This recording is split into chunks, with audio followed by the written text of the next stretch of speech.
के पवित्र नाम की महिमा हो। దేవుని నామమునకు మహిమ కలుగును గాక। एक बार हमारे इस शास्त्र अध्ययन के आखिरी संध्याकालीन समय में प्रभु यीशु मसीह के मीठे और मधुर नाम में पधारे हुए प्रत्येक को हम स्वागत करते हैं। ఈ చివరి బైబిల్ పఠనం యొక్క చివరి దినమందు మరొకసారి మేము ప్రభువైన యేసుక్రీస్తు నామం పేరట ఆహ్వానించుచున్నాము। परमेश्वर के पवित्र नाम की महिमा होवे। परमेश्वर का पवित्र नाम और गौरव है। దేవుని నామమునకు మహిమ కలుగును గాక। पिछले दिनों में इस शास्त्र अध्ययन के माध्यम से मनुष्य मरने के बाद कहाँ जाएगा, स्वर्ग नर्क संबंधित कई प्रकार के सच्चाइयों को सुनने और समझने की कोशिश हम करते आ रहे हैं। गत दिन मान करे बाइबल अध्ययन माध्यम रे मनुष्य तार मृत्यु पर केउठा को जीव और स्वर्ग नरक भितर कोन प्रभेद ఈ సమస్త విషయాల మీద ధ్యానం కరి ఆసోచు। గత దినముల నుండి మనము నరులు ప్రాణం విడిచిన తరువాత వారు ఎక్కడికి వెలుదురు, వారి ప్రాణం వారి నుండి వేరైపోయిన తరువాత వారు ఏమైపోదురు, ఇటువంటి ఒక గ్రంథ పఠనంను మనం చేయుచు నేర్చుకొనుచు వచ్చుచున్నాము। मनुष्य जीवन में जन्म लिया हुआ प्रत्येक को एक ना एक दिन मृत्यु का सामना करना ही है। जन्म होइतिवा जणे मनुष्य प्रत्येक जण निश्चित दिने ना दिने मृत्यु रे सम्मुखीन हेबो। మనిషిగా జన్మించిన ప్రతి వ్యక్తి ఒక దినమున మరణించవలసి ఉన్నది। बाइबल स्पष्ट रीति से यह कह रहा है कि मरने के बाद एक जीवन है। बाइबल स्पष्ट भावरे कहे मृत्यु पर एक जीवन अछि। బైబిల్ స్పష్టముగా తెలుపుచున్నది మరణము తరువాత ఒక జీవం ఉన్నది। बाइबल एक सत्य ग्रंथ है, एक सत्य किताब है जहाँ पर आज तक सारी भविष्यवाणी सत्य होकर के उभरा है। बाइबल एक सत्य पुस्तक सत्य ग्रंथ अटे। ए पर्यंत तार समस्त भाववाणी ए पर्यंत सफल होई चलीछि। పరిశుద్ధ గ్రంథము ఒక సత్య గ్రంథముగా తెలుపబడుచున్నది। నేటి వరకు దానిలో నుండి అనేకమైన సత్యములు ప్రవచనములు లెగుచుచున్నవి। मरने के बाद भी मनुष्य के लिए नित्यता, ये सत्य भी एक न एक दिन सारे लोग जानेंगे, देखेंगे। मृत्यु पर मनुष्य निमित्त जो अनंत काल अछि एही सत्य को मध्य समस्त जानिबे और देखिबे। మనుషులు చనిపోయిన తరువాత ఒక సత్యం ఉన్నది। ఆ యొక్క సత్యమును మనుషులందరూ కూడా నిశ్చయముగా గ్రహించెదరు। परमेश्वर के पवित्र नाम की महिमा हो। परमेश्वर का पवित्र नाम और गौरव है। దేవుని నామమునకు మహిమ కలుగును तीन గాక। प्रकार के लोग हम इस संसार में देखने पाते हैं। कितने प्रकार लोगों को तीन प्रकार लोगों के जगत में देखि पारो। మూడు గుంపుల వారిని ఈ లోకములో మనం చూస్తున్నాము। एक झुंड के लोगों को मूर्ख करके कहा जाता है। दले लोगों को मूर्ख बोली कहा जाए। ఒక గుంపును మూర్ఖులు అని పిలుచుచున్నాము। उनको कितना भी बोले, समझाए, बताए, दिखाए, तथापि उन्हें समझ नहीं आता है। सेमानु को केते कुहंतु बुझांतु देखांतु तथापि सेमाने बुझी पारंती नाही। వారికి ఎంత బోధించినను నేర్పించినను చెప్పినను వారు గ్రహింపలేరు, నేర్చుకొనలేరు। एक दूसरे झुंड के लोगों को बुद्धिमान करके कहते हैं। और द्वितीय दल लोगों को बुद्धिमान बोली कहा जाए। రెండవ గుంపు వారిని బుద్ధిమంతులు అని పిలుచుచున్నాము। उन लोग को एक बार उनके गलती का पता चल जाने के बाद, एक बार अपने गलती को समझने के बाद अपने जीवन में एक सुधार, अपने जीवन में एक परिवर्तन को वे लोग लेकर के आते हैं। और थरे यदि सेमानकर दोष को धरी दिया जाए, दोष सेमानकु जणाई दिया जाए, सेमाने निजे दोष को जानिबा परे सेमाने निज जीवन को संशोधन करंती। ఈ బుద్ధిమంతులకు ఒకసారి వారి యొక్క తప్పును తెలిపిన యెడల చాలును, వారు తమ యొక్క తప్పులను తెలుసుకొనేదరు, సరిదిద్దుకొనేదరు, మార్చుకొనేదరు। और एक तीसरे झुंड के लोग संसार में दिखाई देने वाले लोग हैं ज्ञानी लोग। आई जगत रे तृतीय दलर लोक हेउचंती ज्ञानी लोक। మూడవ గుంపు వారి లోకములో కనబడేవారు జ్ఞానులు। उन लोग अपने जीवन में कोई गलती करने के बाद कोई सबक सीखना आवश्यक नहीं है।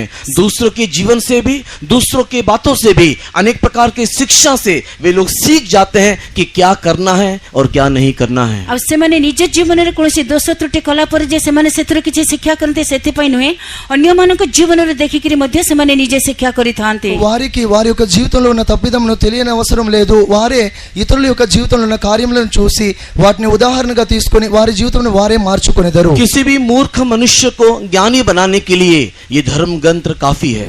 कोनसी मूर्ख व्यक्ति को ज्ञानी करिबा पई एही धर्म ग्रंथ यथेष्ट अटे। అయితే ఎటువంటి మూర్ఖునినైనను జ్ఞానినిగా మార్చు నిమిత్తము ఈ పరిశుద్ధ గ్రంథము చాలును। परमेश्वर के वचन में लिखा हुआ है कि अगर परमेश्वर के वचन को पढ़े और सुने और उसका पालन करे, हम लोग ज्ञान प्राप्त करेंगे। परमेश्वर को वाक्य रे लिखा जाए जे कि पवित्र शास्त्र को पढ़े ताको सुने एवं सही वाक्य रे जहाँ लिखाई चे ता पालन करे सही केवल ज्ञानी व्यक्ति बोली कहा जाए। పరిశుద్ధ గ్రంథము తెలుపుచూ ఉన్నది, ఎవరైతే పరిశుద్ధ గ్రంథము చదువుతూ ఉన్నారో, వాటిని నేర్చుకొనుచు ఉన్నారో, వాటిని అనుసరించుచు వచ్చుచున్నారో వారే జ్ఞానులని పిలువబడుచున్నారు। इसी कारण से कि हम लोग मूर्ख अवस्था में नित्य नरक में ना जाते हुए ईश्वरीय ज्ञान को प्राप्त करते हुए नित्यता में परमेश्वर के साथ वास करने के निमित्त ही इस प्रकार के शास्त्र अध्ययन को पार्लाखमुंडी में हम लोगों ने आयोजन किया। ସେହି କାରଣରୁ ଆମମାନଙ୍କ ମଧ୍ୟରୁ ଯେପରି କେହି ଜଣେ ମଧ୍ୟ ବିନଷ୍ଟ ହୋଇ ନରକକୁ ନ ଯାଏ ଏବଂ ସେମାନେ ଯେମିତି ପ୍ରକୃତ ସତ୍ୟତାକୁ ଜ୍ଞାତ ହୋଇ ସେମାନେ ସେଥିରୁ ମୁକ୍ତି ପାଇ ସେମାନେ ଯେମିତି ସ୍ୱର୍ଗ ରାଜ୍ୟ ନିମନ୍ତେ ପ୍ରସ୍ତୁତ ହୁଅନ୍ତି ସେଥିପାଇଁ ଏହି ପାର୍ଲାଖମୁଣ୍ଡିରେ ଏକ ବାଇବେଲ ଅଧ୍ୟୟନ ରଖାଯାଇଛି।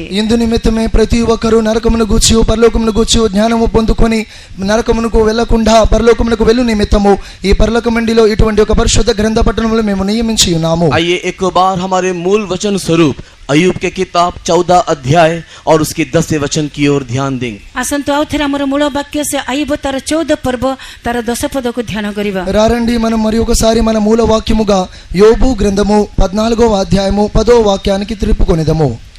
ମାତ୍ର ମନୁଷ୍ୟ ମରେ ଓ କ୍ଷୟ ପାଏ, ହଁ ମନୁଷ୍ୟ ପ୍ରାଣତ୍ୟାଗ କରେ, ପୁଣି ସେ କେଉଁଠାରେ ଥାଏ? అయితే నరులు మరణమై కదలలేకపోయిందరు, నరులు ప్రాణం విడిచిన తర్వాత వారేమైపోదురు। परंतु पुरुष मर जाता और पड़ा रहता है, जब उसका प्राण छूट गया तब वह कहाँ रहा? परमेश्वर के पवित्र नाम की महिमा होवे। परमेश्वरको पवित्र नामर गौरव हो। దేవుని పరిశుద్ధమైన నామమునకు మహిమ కలుగును గాక। विवेक युग में दिखाई देने वाला संत अय्यूब इस प्रकार सवाल पूछ रहा है कि पुरुष मर जाता है और पड़ा रहता है, जब उसका प्राण छूट गया फिर वो कहाँ रहा? विवेक जुगरे देखा जाउथबा साधु आयब एही प्रकार प्रश्न पचारुछंती।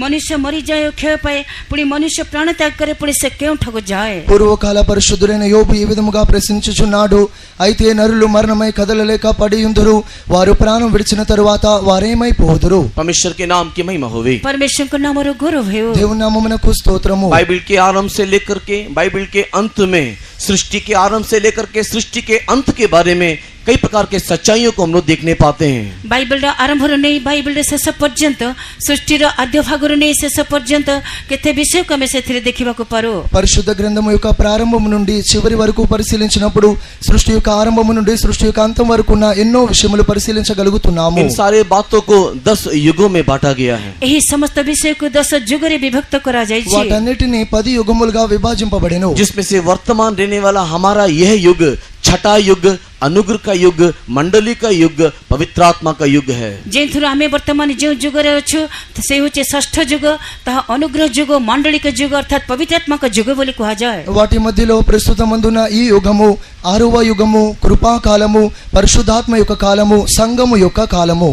अति शीघ्र प्रभु यीशु मसीह के दूसरे आगमन के साथ ये युग का समाप्ति होगा। अति शीघ्र प्रभु यीशु ख्रीष्टको द्वितीय आगमन सहित एही युग समाप्त हेबो। ఎంతో త్వరగా ప్రభు అయిన యేసుక్రీస్తు యొక్క రెండవ రాకడతో ఈ కృపా కాలము ముగించబడును। उसके बाद 7 साल का पीड़ा काल, मसीह विरोधी का राज्य इस पृथ्वी में दिखाई देगा। तत्परे 7 वर्षर क्लेश समय ख्रीष्ट विरोधी राज्य एही पृथ्वी रे देखा जीवो। అటు తరువాత 7 సంవత్సరముల శ్రమల కాలము క్రీస్తు విరోధి యొక్క పరిపాలన ఏర్పరచబడును। 7 साल के पीड़ा काल के बाद 1000 साल का राज्य इस पृथ्वी में हम लोग देखेंगे। 7 वर्षर क्लेश समय परे सहस्र वर्षर राज्य में पृथ्वी रे देखिबा। 7 సంవత్సరముల శ్రమ కాలం తరువాత 1000 ఏండ్ల పరిపాలనను మనం ఈ భూమి మీదనే और చూడగలుగుతున్నాము। उस 1000 साल के राज्य के पश्चात श्वेत सिंहासन का न्याय परमेश्वर का वचन हमें बताता है। एवं सहस्र वर्षर राजत्व परे श्वेतवर्ण सिंहासन र विचार प्रभुकर वाक्य कहे। 1000 ఏండ్ల పరిపాలన కాలము తరువాత ధవల సింహాసనపు ఒక న్యాయ తీర్పును గూర్చి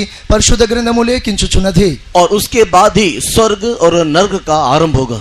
एवं तत्परे स्वर्ग और नरक आरंभ हेबो। అటు తరువాత స్వర్గ పరలోకమును నరకమును గూర్చినటువంటిది ఆరంభమగును। और हमारा सवाल ये था कि अगर ऐसा है तो आज तक नहीं तो अभी तक मरे हुए मनुष्य कहाँ हैं? किंतु आमर प्रश्न है थिला यदि ए प्रकार ताहले आज पर्यंत वर्तमान पर्यंत मरिथिबा मनुष्य केउंटारे? ఈలాగు ఉన్న యొడల మన యొక్క ప్రశ్న ఇది అయి ఉన్నది, నేటి వరకు చనిపోయిన జనులు ఎక్కడా?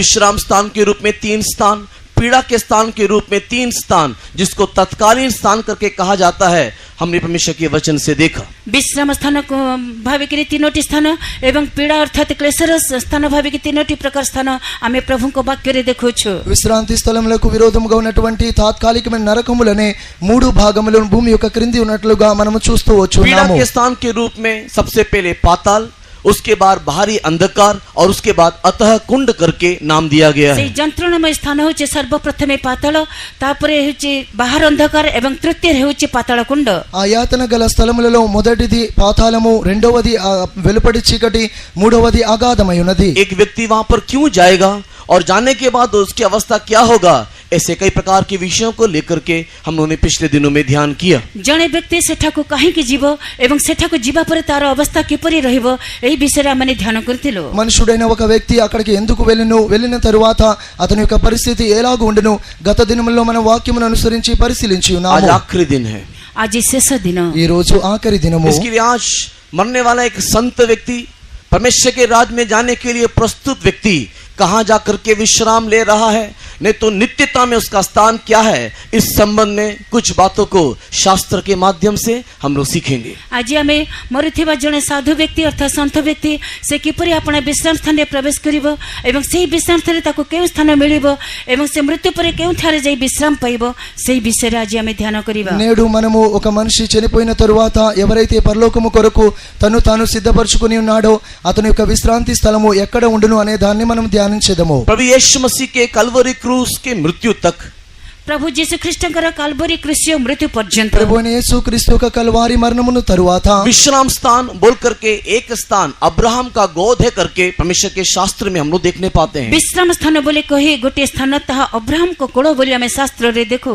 విశ్రాంతి స్థలము అనే అబ్రహాము యొక్క రొమ్మును గూర్చి ఒక పరిశుద్ధ గ్రంథము మనకు తెలుపుచున్నది। लूक रचित सुसमाचार के 16वां अध्याय में वो लाजरस जाकर के पहुंचने वाला स्थान था, वो अब्राहम का गोद। ଲୋକରଚିତ ସୁସମାଚାର ତାର 16 ପର୍ବରେ లాజరస్ ଯାଇକରି ଯେଉଁ ସ୍ଥାନରେ ପହଞ୍ଚିଲା ତାହା ହେଉଛି ଅବ୍ରାହମଙ୍କ କୋଳ। లూకా సువార్త 16వ అధ్యాయములో దరిద్రుడైన లాజరు చనిపోయి చేర్చబడిన స్థలమే అబ్రహాము యొక్క రొమ్ము। उस समय में अब्राहम के गोद रूप में दिखाई देने वाला ये विश्राम स्थान पृथ्वी के निचली भाग में था। ସେହି ସମୟରେ ଅବ୍ରାହମଙ୍କ କୋଳ ବୋଲି ଯେଉଁ ବିଶ୍ରାମ ସ୍ଥାନ ଆମେ କହୁଛୁ ତାହା ପୃଥିବୀର ଅଧସ୍ଥ ଭାଗରେ। అప్పుడు ఉన్నటువంటి అబ్రహాము యొక్క రొమ్ము అనే ఈ విశ్రాంతి స్థలం చెప్పుతున్నాము అది భూమి యొక్క క్రింది భాగంలో ఉన్నది। एफिसी की पत्री को पढ़ने के समय में प्रेरित पौलुस यीशु मसीह मरने के बाद क्या किया उसके बारे में खुलासा करता है। ଏଫେସିୟ ପତ୍ରୀ ପଢିବା ସମୟରେ ପ୍ରେରିତ ପାଉଲ ଏହି ପ୍ରକାର କହୁଛନ୍ତି ଯୀଶୁ ଖ୍ରୀଷ୍ଟ ତାଙ୍କର ମୃତ୍ୟୁ ପରେ କ'ଣ କଲେ। ఎఫెసీయులకు రాసిన పత్రిక యందు ప్రభువైన యేసుక్రీస్తు చనిపోయిన తరువాత ఆయన ఏమి చేసిననే దాన్ని ఈ విధముగా మనకు తెలుపుచున్నారు। एफिसी की पत्री उसके 4थे अध्याय के 8 वचन को पढ़ने से ଏଫେସିୟ ପତ୍ରୀ ତାର 4 ପର୍ବ 8 ପଦକୁ ପଢିବା ସମୟରେ ఎఫెసీయులకు రాసిన పత్రిక 4వ అధ్యాయము 8వ వాక్యాన్ని एफिसी చదివినప్పుడు की पत्री उसके 4 अध्याय 8 और 9 वचन को हम लोग पढ़ेंगे। ଏଫେସିୟ ପତ୍ରୀ 4 ପର୍ବ ତାର 8 ଆଉ 9 ପଦ ପଢିବା। ఎఫెసీయులకు రాసిన పత్రిక 4వ అధ్యాయము 8, 9 వాక్యములను చదువుకొనేదము। ଏଥି ନିମନ୍ତେ ଉକ୍ତ ଅଛି ସେ ଉର୍ଦ୍ଧ୍ୱରେ ଆରୋହଣ କରି ବନ୍ଦୀମାନଙ୍କୁ ବନ୍ଦୀ କରି ନେଇଗଲେ ଆଉ ମନୁଷ୍ୟମାନଙ୍କୁ ନାନା ବରଦାନ ଦେଲେ। ସେ ଆରୋହଣ କଲେ ବୋଲି କହିଲେ ଅର୍ଥ କ'ଣ ନା ସେ ମଧ୍ୟ ନିଚସ୍ଥ ପୃଥିବୀକୁ ଅବହରଣ କରିଥିଲେ। అందుచేత ఆయన ఆరోహణమైనప్పుడు చెరను చెరగా పట్టుకొని పోయి మనుషులకు ఈవులను అనుగ్రహించినని చెప్పబడి ఉన్నది। ఆరోహణమైననగా ఆయన భూమి యొక్క క్రింది భాగంలోకి దిగిననియో అర్థం ఇచ్చుచున్నది కదా। परमेश्वर के पवित्र नाम की महिमा होवे। परमेश्वरको पवित्र नामର गौरव हे। దేవుని నామమునకు స్తోత్రము। प्रेरित पौलुस बहुत ही स्पष्ट रीति से बता रहा है कि प्रभु यीशु मसीह पृथ्वी के निचली भाग में गया था। प्रेरित पाउल अति स्पष्ट भाବରେ କହୁଛନ୍ତି प्रभु यीशु ख्रीष्ट पृथ्वीର निचस्थ भागକୁ गमन କରିଥିଲେ। అపోస్తలుడైన పౌలు స్పష్టముగా తెలుపుచున్నాడు ప్రభువైన యేసు భూమి యొక్క క్రింది భాగములకు వెళ్ళెను। क्यों प्रभु यीशु मसीह पृथ्वी के निचली भाग में गया था? काहेकि प्रभु यीशु ख्रीष्ट पृथ्वीर निचस्थ भागको अवतरण कले। ఎందుకు ప్రభువైన యేసుక్రీస్తు భూమి యొక్క క్రింది భాగములకు వెళ్ళెను? पहला पत्रस उसके 3रे अध्याय को पढ़ने के समय में पत्रस अपने पत्री में इस प्रकार लिख रहा है। प्रथम पितर तार 3 पर्व को पढ़िबा समय रे पितर तांकर पत्री रे लिखुचंती। మొదటి పేతురుకు రాసిన పత్రిక 3వ అధ్యాయంలో పేతురు ఈ విధంగా చెప్పుచున్నాడు। उसके 3रे अध्याय के 19 वचन में लिखा हुआ है, वहां पर बंधन में दिखाई देने वाले लोगों को यीशु मसीह ने जाकर के प्रचार किया। तार 19 पद रे लिखा जाय यीशु ख्रीष्ट सेठा को जाई बंदी आत्मा मानक निकट रे प्रचार कले। తెలుగులో 20వ వాక్యంలో అక్కడ రాయబడి ఉన్నది చెరగా ఉన్న ఆత్మల యొద్దకు వెళ్లి ప్రభువైన యేసు సువార్తను ప్రకటించెను। अब्राहम के गोद विश्राम स्थान में गया हुआ पुरातन नियम के संत लोग क्या एक बंधन में थे? आ अब्राहम को कोल अर्थात विश्राम स्थान को जाइथिबा पुरातन साधु माने कोन बंधन रे थिले? అబ్రహాము యొక్క రొమ్మునకు చేర్చబడిన పాత నిబంధన పరిశుద్ధులు ఒక బంధకములో ఉన్నారా? अगर वो बंधन में थे तो वो बंधन क्या था? जदि से माने बंदित्व अवस्था थिले से बंधन कोन थिला? వారు చెరలో ఉన్న యొడల ఆ చెర ఏమి? यीशु ने जाकर के वहां पर क्या प्रचार किया? ଆଉ ଯୀଶୁ ସେଠାକୁ ଯାଇ କଣ ପ୍ରଚାର କଲେ? యేసు అచ్చటికి వెళ్ళి ఏమి ప్రకటించెను? ऐसे कई प्रकार के सवाल इस वचन के पीछे उठते हुए हम लोग देखने पाते हैं। ଏହି ପ୍ରକାର କେତେକ ପ୍ରଶ୍ନ ଏହି ବାକ୍ୟର ପଛରେ ଉଠିଥିବାର ଆମେ ଦେଖୁ। ఇటువంటి అనేక ప్రశ్నలు ఆ వాక్యములో లేచుటను మనం చూడగలుగుతున్నాము। संपूर्ण रीति से विवरण करने का लिए समय ना होने के कारण मैं केवल कुछ अंश को मैं आपके सामने रखना चाहूंगा। ସମ୍ପୂର୍ଣ୍ଣ ଭାବରେ ବିଶ୍ଳେଷଣ କରିବାର ସମୟ ଅଭାବ ହେତୁ ମୁଁ ଆପଣଙ୍କୁ କେବଳ ଆଂଶିକ ଭାବରେ କିଛି କହିବି। అన్నియు తెలుప సమయము లేనందువలన కొన్ని మాత్రం మేము మీకు అంశములుగా తెలిపెదము। पुरातन नियम से ही उत्पत्ति की किताब उसके 3 अध्याय और 15-16 वचन से ही प्रभु यीशु मसीह आएगा, मानव जाति के उद्धार के लिए वो मरेगा करके भविष्यवाणी हुआ था। पुरातन नियम अर्थात आदि पुस्तक तार 3 पर्वरे आमे देखुछु प्रभु यीशु ख्रीष्ट आसीबे और मानव जातिर परित्राण निमंते से देखा जिबे बोली लिखा जाए। పాత నిబంధన కాలం నుండి అనగా ఆదికాండం 3వ అధ్యాయం 15-16 వాక్యములను అనుసరించి ప్రభు అయిన యేసు మానవ రూపముగా జన్మించును, ఆయన ప్రతి ఒక్కరిని రక్షించును అని మనం చదవగలుగుతున్నాము। मनुष्य आदम पाप करने के समय में उसके उद्धार के निमित्त पिता परमेश्वर ने स्वयं ये प्रतिज्ञा दिया कि स्त्री से एक संतान एक वंश जन्म होगा। प्रथम मनुष्य आदम जतले पाप कला थे पाप करिबा परे एई प्रकार परमेश्वर ताको कहिथिले तांक से स्त्री जात जने मनुष्य से केवल मानव जातिर उद्धार ఆది करिबो। మనుషుడైనటువంటి ఆదాము ఎప్పుడైతే పాపము చేసి ఉన్నాడో అప్పుడే తండ్రి అయిన దేవుడు ఈ విధముగా ఒక వాగ్దానము చేసి ఉన్నాడు, స్త్రీకి ఒక సంతానముగా ఒక మగ శిశువు జన్మించును। उसी समय से उद्धार के लिए छुटकारा के लिए मनुष्य पुरातन नियम में संत लोग साधु लोग बाट जोड़ने शुरू किया। सही समय ठारू परित्राण निमंते मुक्ति निमंते लोक साधु लोक माने सही समय अपेक्षा रहिले। ఆనాటి నుండి పాత నిబంధన పరిశుద్ధులందరూ కూడా ఒక రక్షణకర్త కొరకు ఎదురు చూడనారంభించిరి। सारे वचनों को पढ़ करके समझाने के लिए समय नहीं है, हम बोलते चले जाते हैं, आप वचन को बाद में जाकर के ढूंढ करके देख लीजिएगा। समस्त वाक्य को पढ़ी कर सुनेबार वर्तमान समय नहीं, आमे कही चली जाउछु, आपण घरे जाई पढ़ी की देखंतो। వాక్యములను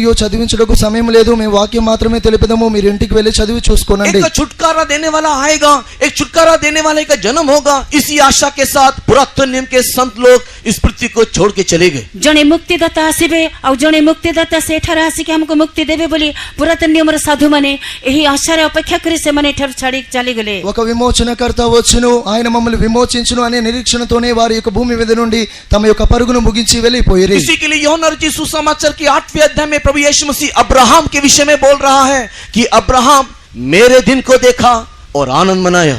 सेथिपई जोहन रचित सुसमाचार शेष अध्याय रे यीशु ख्रीष्ट अब्राहम 8 पर्वरे यीशु ख्रीष्ट कहउचंती अब्राहम मोर दिन देखिबा को इच्छा कले आ से दिन देखि मृत्यु भोग कले। అందువల్లనే आनंद कर ले सेथिपई से आनंद कले। అందువల్లనే ప్రభువైన యేసు యోహాను రాసిన సువార్త 8వ అధ్యాయములో ఈ విధంగా తెలుపుచూ ఉన్నారు, అబ్రహాము నా దినమును చూడగోరెను, అతడు చూసి ఆనందించెను। अब्राहम मेरे दिन को देखने के लिए चाहा और वो देख करके आनंद मनाया। अब्राहम मोर दिन को देखिबा पई इच्छा कले एवं सेथिपई से आनंदित हेले। అబ్రహాము నా దినమును చూడగోరెను, అతడు చూసి ఆనందించెను। परमेश्वर के नाम की महिमा होवे। परमेश्वर को नाम और गौरव है। దేవునికి స్తోత్రం కలుగును अब्राहम గాక। ने दर्शन में यीशु के कलवरी क्रूस की मृत्यु को देखा था। अब्राहम दर्शन द्वारा यीशु ख्रीष्ट का काल्वरी क्रूसर मृत्यु को देखिथिले। అబ్రహాము ప్రభువైన యేసుక్రీస్తు యొక్క కల్వారి మరణమును దర్శనముగా చూచెను। कब कहां कैसे अभी विवरण करने के लिए समय नहीं। केते बेले केउठारे किपरि ए सब विवरण करिवार समय नाही। ఎప్పుడు ఎలా చూచెను అవన్నీ తెలుప సమయము లేదు। एक दर्शन में उन्होंने देखा। एक दर्शन से देखिले। అతడు ఒక దర్శనము చూచెను। परमेश्वर के नाम की महिमा होवे। परमेश्वर का नाम और गौरव है। దేవునికి స్తోత్రము। पुरातन नियम में संतों ने कई प्रकार का दर्शन को देखा। पुरातन नियम रे साधु माने केते प्रकार दर्शन देखुथिले। పాత నిబంధన కాల పరిశుద్ధులు అనేక దర్శనములు చూసి ఉన్నారు। सुलेमती इस प्रकार अपने गीत में लिख रही है। सुलेमिया मध्य तांकर गीत रे ए प्रकार लेखन्ते। షూలమతి తన యొక్క కీర్తన యందు ఈ విధముగా ये రాయుచున్నది। कौन है, ये कौन है जो जंगल से अपने प्रेमी के छाती पर टेक लगाए चली आ रही है। एक ये जे के प्रांतर मध्य रे अपना प्रियर से बुक ऊपर आउजी पड़ी आसुछन्ते। ఇతడెవరు అరణ్యం నుండి తన ప్రియుని రొమ్మున ఆనుకొని వచ్చుచున్నవాడు। उनको समझ में नहीं आया, इसके लिए पूछा ये कौन है, ये कौन है जो अपने प्रेमी के छाती पर टेक लगाए चले आ रही से है। माने बुझी पारले नै सेति पैसे कहउचन्ते एक ये जे के अपना प्रेमी रो बुक ऊपर आउजी पड़ी आसुछन्ते। ఆమె గ్రహింపలేకపోయిను, అందువల్లనే ఆమె ప్రశ్నించుచున్నది, అరణ్యమందు తన ప్రియుని రొమ్మున ఆనుకొని వచ్చుచున్న ఈవిన ఎవరు? यशायाह इस प्रकार भविष्यवाणी करते हुए पूछ रहा है ये कौन है जो बादलों के समान आ रहा है, ये कौन है जो कबूतर के समान आ रहा है। जिसाई मध्य अपना भावमंडी करी कहउचन्ते एक ये जे के मेघमाला रे आसुचन्ते, एक ये जे ప్రకారం కపట తుల్య ఆసువచ్చుంది. యెషయా ప్రవక్త కూడా అతని యొక్క ప్రవచన గ్రంథమందు ఈ విధముగా ప్రశ్నించుచున్నాడు, ఈయన ఎవరు? మేఘముల రూపముగాను ఆయన పావురము వలె వచ్చుచున్నవారు. ऐसे बहुत सारी सच्चाई है, ऐसे बहुत सारा विषय है जिनको पुरातन के लोगों ने समझा नहीं, वे लोग उसी बंधन में मृत्यु को प्राप्त किया. এই প্রকার ବହୁତ କିଛି ସତ୍ୟତା ଓ ବିଷୟ ସବୁ ରହିଛି ଯାହାକୁ କି ପୁରାତନ ନିୟମର ସାଧୁମାନେ ବୁଝିପାରିଲେ ନାହିଁ, ସେହି ଅବସ୍ଥାରେ ସେମାନେ ମୃତ୍ୟୁବରଣ କଲେ. ఈ విధముగా అనేక సత్యములు ఉన్నవి పాత నిబంధన కాల పరిశుద్ధులు అవి గ్రహింపలేకయే ఒక చెరగా వారు మరణించిపోయిరి. एक आएगा आएगा करके आशा रखा, लेकिन अपनी आंखों से उन्होंने देखा नहीं. ଜଣେ କିଏ ଆସିବେ ଆସିବେ ବୋଲି ଆଶା ରଖିଲେ କିନ୍ତୁ ସେମାନେ ତାହା ଦେଖିପାରିଲେ ନାହିଁ. ఒకరు వచ్చును వచ్చునని ఎదురు చూసిరి కానీ చూడలేకయే వారు మరణించిరి. यीशु मसीह जगत में आया, ଯୀଶୁ ଖ୍ରୀଷ୍ଟ ଏହି ଜଗତକୁ ଆସିଲେ. యేసు ఈ భూమి మీదకి వచ్చిరి. उनके भविष्यवाणी के अनुसार और उनके दर्शन के अनुसार यीशु मसीह 3 साल यहाँ पर सेवा किया. ସେମାନଙ୍କର ଭାବବାଣୀ ଅନୁସାରେ ସେମାନଙ୍କ ଦର୍ଶନ ଅନୁସାରେ ଯୀଶୁ ଖ୍ରୀଷ୍ଟ 3.5 ବର୍ଷ పర్యంత ଏଠାରେ ସେବା କଲେ. వారి యొక్క ప్రవచనములను అనుసరించి వారి యొక్క దర్శనములను అనుసరించి ప్రభువైన యేసు 3.5 సంవత్సరములు భూమి మీద సేవ చేసిరి. पिता के वायदे के अनुसार वो कलवरी क्रूस में अपना जीवन दिया. ପିତାଙ୍କର ପ୍ରତିଜ୍ଞା ଅନୁସାରେ ସେ కల్వరి క్రూଶ ଉପରେ ଆପଣ ప్రాణ దాନ కଲେ. తండ్రి యొక్క వాగ్దానముల ప్రకారముగానే ప్రభువైన యేసు కల్వారి మీద తన ప్రాణం విడిచెను. मरने के बाद उसको कब्र में गाड़ा गया. పాతి పెట్టబడిన తరువాత భూమి యొక్క క్రింది భాగములలో ఆయన 3 దినములు కనబడెను. पुरातन नियम लोगों को 3 दिन तक उसने सुसमाचार का प्रचार किया. अपने जीवन के बारे में, अपने कलवरी क्रूस की मृत्यु के बारे में उसने साक्षात दिखा करके दिया. ସେଇ ପୁରାତନ ନିୟମର ଲୋକମାନଙ୍କୁ ସେ 3 ଦିନ ପର୍ଯ୍ୟନ୍ତ ପ୍ରଚାର କଲେ. ଆପଣ ଜୀବନ ବିଷୟରେ, ଆପଣ ମୃତ୍ୟୁ ବିଷୟରେ ସେ ସାକ୍ଷାତ ଭାବେ ତାଙ୍କୁ ଦର୍ଶନ ଦେଲେ. ఆ 3 దినముల వరకు ఆయన పాత నిబంధన పరిశుద్ధులకు భూమి యొక్క క్రింది భాగములలో సాక్షాత్తుగా తన జీవితమును గూర్చి ప్రకటించెను. उस सच्चाई को जानने के बाद, उस यीशु को देखने के बाद पुरातन नियम के लोगों को भी यीशु के द्वारा एक मुक्ति मिला. ଆଉ ସେ ସତ୍ୟତାକୁ ଜାଣିବା ପରେ, ଯୀଶୁଙ୍କୁ ଦେଖିବା ପରେ ପୁରାତନ ନିୟମର ଲୋକମାନଙ୍କୁ ମଧ୍ୟ ଏକ ମୁକ୍ତି ମିଳିଲା. ఆ సువార్త సత్యమును వినిన తరువాత పాత నిబంధన చెరలో ఉన్న వారికి కూడా ఒక విమోచన కలిగెను. यीशु जो कब्र में गाड़ा गया, तीसरे दिन वो कब्र फोड़ करके बाहर निकला. ଯୀଶୁଙ୍କୁ ମଧ୍ୟ ସମାଧିସ୍ଥ କରାଗଲା. ତୃତୀୟ ଦିନରେ ସେ ସମାଧିରୁ ବାହାରି ଆସିଲେ. యేసు సమాధి చేయబడెను. 3వ దినమున సమాధిలో నుండి లేపబడెను. परमेश्वर के पवित्र नाम की महिमा होवे. ପରମେଶ୍ୱରଙ୍କ ପବିତ୍ର ନାମର ଗୌରବ ହେଉ. దేవునికి మహిమ కలుగును గాక. और यीशु मसीह कब्र से बाहर आने के बाद, ଯୀଶୁ ଖ୍ରୀଷ୍ଟ କବରରୁ ବାହାରି ଆସିଲା ପରେ, యేసు సమాధిలో నుండి బయటికి వచ్చిన తరువాత नया नियम में जब विश्राम स्थान के संबंध में हम लोग देखते हैं, नया नियम में ନୂତନ ନିୟମରେ ଯୋଉ ବିଶ୍ରାମ ସ୍ଥାନ ବିଷୟରେ ଆମେ ଦେଖୁ, కొత్త నిబంధన కాలంలో ఏ విశ్రాంతి స్థలముల గురించి మనం చూస్తున్నామో तो वो आकाश में दिखाई दे रहा है. ସେ ଆକାଶରେ ଦେଖାଯାଉଛନ୍ତି. అది ఆకాశంలో కనబడుచున్నది. इसी के लिए दूसरा कोरिन्थियों की 12 अध्याय को पढ़ने के समय में ସେଥିପାଇଁ ଦ୍ୱିତୀୟ కొరింథీୟ ତାର 12 ପର୍ବ ପଢିବା ସମୟରେ, కాబట్టి 2వ కొరింథీయులకు రాసిన పత్రిక 12వ అధ్యాయాన్ని చదివినప్పుడు संत पौलुस अपने जीवन के साक्षी के बारे में इस प्रकार बोल रहा है. ସାଧୁ ପାଉଲ ଆପଣା ଜୀବନର ସାକ୍ଷ୍ୟ ବିଷୟରେ ଏ ପ୍ରକାର କହୁଛନ୍ତି. అపోస్తలుడైన పౌలు తన జీవితమును గురించి ఈ విధముగా సాక్ష్యం ఇచ్చుచున్నాడు. मैं ये नहीं जानता कि वो व्यक्ति शरीर में गया या शरीर के बिना गया. ଆଉ ମୁଁ ହେ ଜାଣେ ନାହିଁ କି ସେ ବ୍ୟକ୍ତି ଶରୀରର ବାହାରେ ଥିଲା କି ଶରୀରରେ ଥିଲା. అతడు శరీరముతో కొనిపోబడినా శరీరము లేక కొనిపోబడినా నేను ఎరుగను. लेकिन मैं एक बात जानता हूं कि वो व्यक्ति तीसरे आकाश तक उठा लिया गया. କିନ୍ତୁ ଗୋଟିଏ ବିଷୟ ମୁଁ ଜାଣେ, ସେ ବ୍ୟକ୍ତି ତୃତୀୟ ସ୍ୱର୍ଗକୁ ନୀତ ହେଲା. అయితే ఒక కార్యము నేను ఎరుగుదును, అతడు 3వ ఆకాశములకు కొనిపోబడెను. दूसरा कोरिन्थी उसके 12 अध्याय के दूसरे वचन में हम लोग पढ़ने के टाइम इस बात को देखने पाते हैं. ଦ୍ୱିତୀୟ కొరింథీୟ ତାର 12 ଅଧ୍ୟାୟ ତାର ଦ୍ୱିତୀୟ ପଦରେ ଦେଖିବା ସମୟରେ ଏ ବିଷୟ ଦେଖୁଛୁ. 2వ కొరింథీయులకు రాసిన పత్రిక 12వ అధ్యాయం 2వ వాక్యంలో దీన్ని చదవగలుగుతున్నాము. परमेश्वर के पवित्र नाम की महिमा होवे. ପରମେଶ୍ୱରଙ୍କ ପବିତ୍ର ନାମର ଗୌରବ ହେଉ. దేవునికి స్తోత్రము. प्रेरितों के काम उसके 14 अध्याय को पढ़ने के समय में ପ୍ରେରିତଙ୍କ କାର୍ଯ୍ୟ ତାର 14 ପର୍ବ ପଢିବା ସମୟରେ, అపోస్తల కార్యములు 14వ అధ్యాయాన్ని చదివినప్పుడు प्रेरित पौलुस अंतियोक में रह करके सेवा करने के समय में पथरवाह करके उसको मार दिया गया था. ପ୍ରେରିତ ପାଉଲ ଅନ୍ତ୍ୟକ୍ଷରେ ସେବା କରିବା ସମୟରେ ତାଙ୍କୁ ପ୍ରସ୍ତରାଘାତ କରିକିରି ମରାଗଲା. అంతియోకియలో అపోస్తలైన పౌలు సేవ చేయుచున్నప్పుడు రాళ్ళు రువి అతన్ని చంపిరి. और उसको मारने के बाद उसको घसीट घसीट के नगर के बाहर फेंक दिया. ତାଙ୍କୁ ମାରିକିରି ତାଙ୍କୁ ଘୋଷାଡ଼ି ଘୋଷାଡ଼ି ଆଣି ନଗର ବାହାରେ ପକାଇଦେଲେ. అతన్ని చంపిన తరువాత వారు అతన్ని ఈడ్చుకొని నగరములకు బయటగా తీసుకువెళ్ళిరి. उस समय शिष्य लोग आए, उसके चारों तरफ घेर के उसके सम्मुख में खड़े हुए. प्रेरित पौलुस उठा और नगर को चला. ସେଇ ସମୟରେ ଶିଷ୍ୟମାନେ ଆସିଲେ, ତାଙ୍କ ଚତୁଃପାର୍ଶ୍ୱରେ ଠିଆ ହେଲେ, ଦେଖିଲେ. ସେ ସମୟରେ ପ୍ରେରିତ ପାଉଲ ଉଠିକି ନଗର ଭିତରେ ପ୍ରବେଶ କଲେ. ఆ సమయంలో అతని యొక్క శిష్యులు అతన్ని చుట్టుముట్టగా ఆ యొక్క సమయంలో పౌలు లేచెను, నగరంలోనికి తిరిగి ప్రవేశించెను. जब पौलुस को पथरवाह किया गया था, वो जब एक मरने की अवस्था में पहुंच गया था, उसी समय में दूसरा कोरिन्थी 12 अध्याय के दूसरे वचन में उसने देखा वो दर्शन है. ଯେତେବେଳେ ପ୍ରେରିତ ପାଉଲଙ୍କୁ ପ୍ରସ୍ତରାଘାତ କରାଗଲା, ସେ ମୃତ୍ୟୁ ଅବସ୍ଥାରେ ପହଞ୍ଚି ଯାଇଥିଲେ.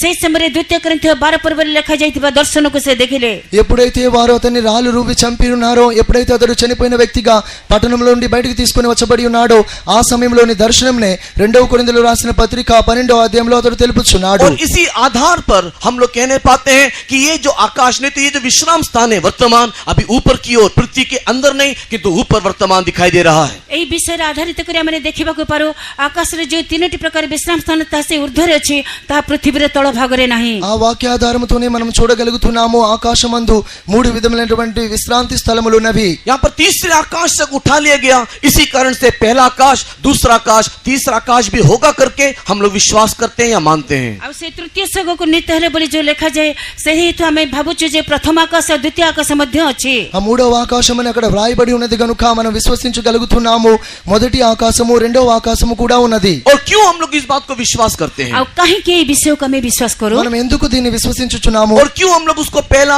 दूसरा तीसरा आकाश भी विश्राम स्थान होगा करके कहते हैं? କାହିଁକି ଆମେ ତାହାକୁ ପ୍ରଥମ ସ୍ୱର୍ଗ ଦ୍ୱିତୀୟ ସ୍ୱର୍ଗ ତୃତୀୟ ସ୍ୱର୍ଗ ଏହା କେବଳ ବିଶ୍ରାମ ସ୍ଥାନ ବୋଲି ଆମେ ବିଶ୍ୱାସ କରୁ। మరియు ఎందుకు మనం వాటిని మొదటి ఆకాశము రెండవ ఆకాశం మూడవ ఆకాశము ఇవి మూడు విధమైన విశ్రాంతి స్థలమని చెప్తున్నాము? बाइबल में दो व्यक्ति को हम लोग देखने पाते हैं जिसने स्वर्ग दर्शन देखा। ଆଉ ବାଇబଲରେ ଦୁଇ ଜଣ ବ୍ୟକ୍ତିଙ୍କ ବିଷୟରେ ଆମେ ଦେଖୁ ଯେଉଁମାନେ କି ସ୍ୱର୍ଗର ଦର୍ଶନ ଦେଖିଲେ। పరిశుద్ధ గ్రంథంలో ఇద్దరు వ్యక్తులను మనం చూస్తున్నాము వారి పరలోక దర్శనములు పొందుకొని ये दो व्यक्ति जो स्वर्ग दर्शन देखा उन्होंने उस स्वर्ग दर्शन को देख करके उसका विवरण दिया। ଆଉ ଏଇ ଦୁଇ ଜଣ ଯିଏ କି ସ୍ୱର୍ଗର ଦର୍ଶନ ଦେଖିଲେ ସେମାନେ ସେଇ ଦର୍ଶନକୁ ଦେଖି ତାକୁ ବିବରଣୀ କଲେ। ఇద్దరు ఎప్పుడైతే పరలోక దర్శనం చూసి ఉన్నారో ఆ దర్శనం వర్ణింపని ఆరంభించారు। उसमें से एक व्यक्ति पुरातन नियम से, दूसरा व्यक्ति नया नियम से। ସେଥିମଧ୍ୟରୁ ଜଣେ ବ୍ୟକ୍ତି ପୁରାତନ ନିୟମରୁ ଆଉ ଜଣେ ବ୍ୟକ୍ତି ନୂତନ ନିୟମରୁ। వారిలో ఒకడు పాత నిబంధన పరిశుద్ధుడు రెండవ వాడు కొత్త నిబంధన पुरातन పరిశుద్ధుడు। नियम में स्वर्ग दर्शन देखने वाला व्यक्ति का नाम मूसा है।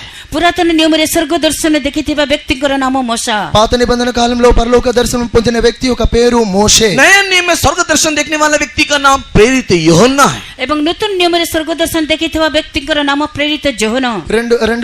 రెండవదిగా దర్శనం చూసినటువంటి వ్యక్తి కృత నిబంధన వ్యక్తి అతడు అపోస్తులైన యోహాను। पुरातन नियम में मूसा का स्वर्ग दर्शन, नया नियम में యోహన్నా का स्वर्ग दर्शन को हम लोग कंपेयर करके नहीं तो जब तुलना करके देखते हैं ଆଉ ପୁରାତନ ନିୟମରେ ମୋଶାଙ୍କ ସ୍ୱର୍ଗ ଦର୍ଶନ ଆଉ ନୂତନ ନିୟମରେ ప్రేరిత జోహନଙ୍କ ସ୍ୱର୍ଗ ଦର୍ଶନକୁ ଆମେ ତୁଳନା କରି ଦେଖୁ। పాత నిబంధన కాలంలో మోషే యొక్క పరలోక దర్శనమును అపోస్తులైన పౌలు యొక్క కృత నిబంధన వ్యక్తి యొక్క దర్శనమును మనం సరిచూచి చూసినప్పుడు उस समय में कई प्रकार के सच्चाई को हम लोग समझ नहीं पाते हैं। ସେହି ସମୟରେ କେତେ ପ୍ରକାର ସତ୍ୟତାକୁ ଆମେ ବୁଝିପାରୁ। అప్పుడు అనేకమైన సత్యములు మనం గ్రహింపగలుగుతున్నాము। पुरातन नियम में मूसा ने जो स्वर्ग दर्शन देखा, పురాతన నియమରେ ମୋଶା ଯେଉଁ ସ୍ୱର୍ଗ ଦର୍ଶନ ଦେଖିଲେ పాత నిబంధన కాలంలో మోషే యొక్క దర్శనం చూసి ఉన్నాడో उस दर्शन के अनुसार मूसा ने एक मिलाप वाले तंबू का निर्माण किया। ଆଉ ସେହି ଦର୍ଶନ ଅନୁସାରେ ମୋଶା ଆବାସ ତମ୍ବୁ ନିର୍ମାଣ କଲେ। ఆ దర్శనం అనుసరించి మోషే ఒక ప్రత్యక్షపు గుడారమును ఆరంభించెను। परमेश्वर के नाम की महिमा होवे। परमेश्वरको नामର गौरव हो। దేవునికి స్తోత్రం కలుగును గాక। इब्रानी की पत्री उसके 8वें अध्याय के 5 वचन को पढ़ने के समय में प्रेरित पौलुस उसको उंगली दिखा करके नया नियम में लिख रहा है। एब्री तार 8 पर्व तार 5 पद देखिबा समय प्रेरित पौल अंगुली निर्देश करी ता नूतन नियम रे लिखिचंती। హెబ్రీయులకు రాసిన పత్రిక 8వ అధ్యాయం 5వ వాక్యంలో అపోస్తలుడైన పౌలు తన వ్రేలు చూపి నిర్దిష్టముగా మనకు తెలుపుచున్నాడు। परमेश्वर के पवित्र नाम की महिमा होवे। परमेश्वर को पवित्र नामर गौरव हो। దేవుని నామమునకు మహిమ కలుగును గాక। इब्रानी की पत्री 8वें अध्याय का 5वां वचन एब्री पत्री तार 8 अध्याय 5 पद इब्रानी की भाषा में पढ़ेंगे। హెబ్రీయులకు రాసిన పత్రిక 8వ అధ్యాయం 5వ వాక్యం ఒకే భాషలో చదవండి। ସେମାନେ ଯାହାର ସେବା କରନ୍ତି ତାହା ସ୍ୱର୍ଗୀୟ ବିଷୟ ଗୁଡ଼ିକର ଦୃଷ୍ଟାନ୍ତ ଓ ଛାୟା ମାତ୍ର।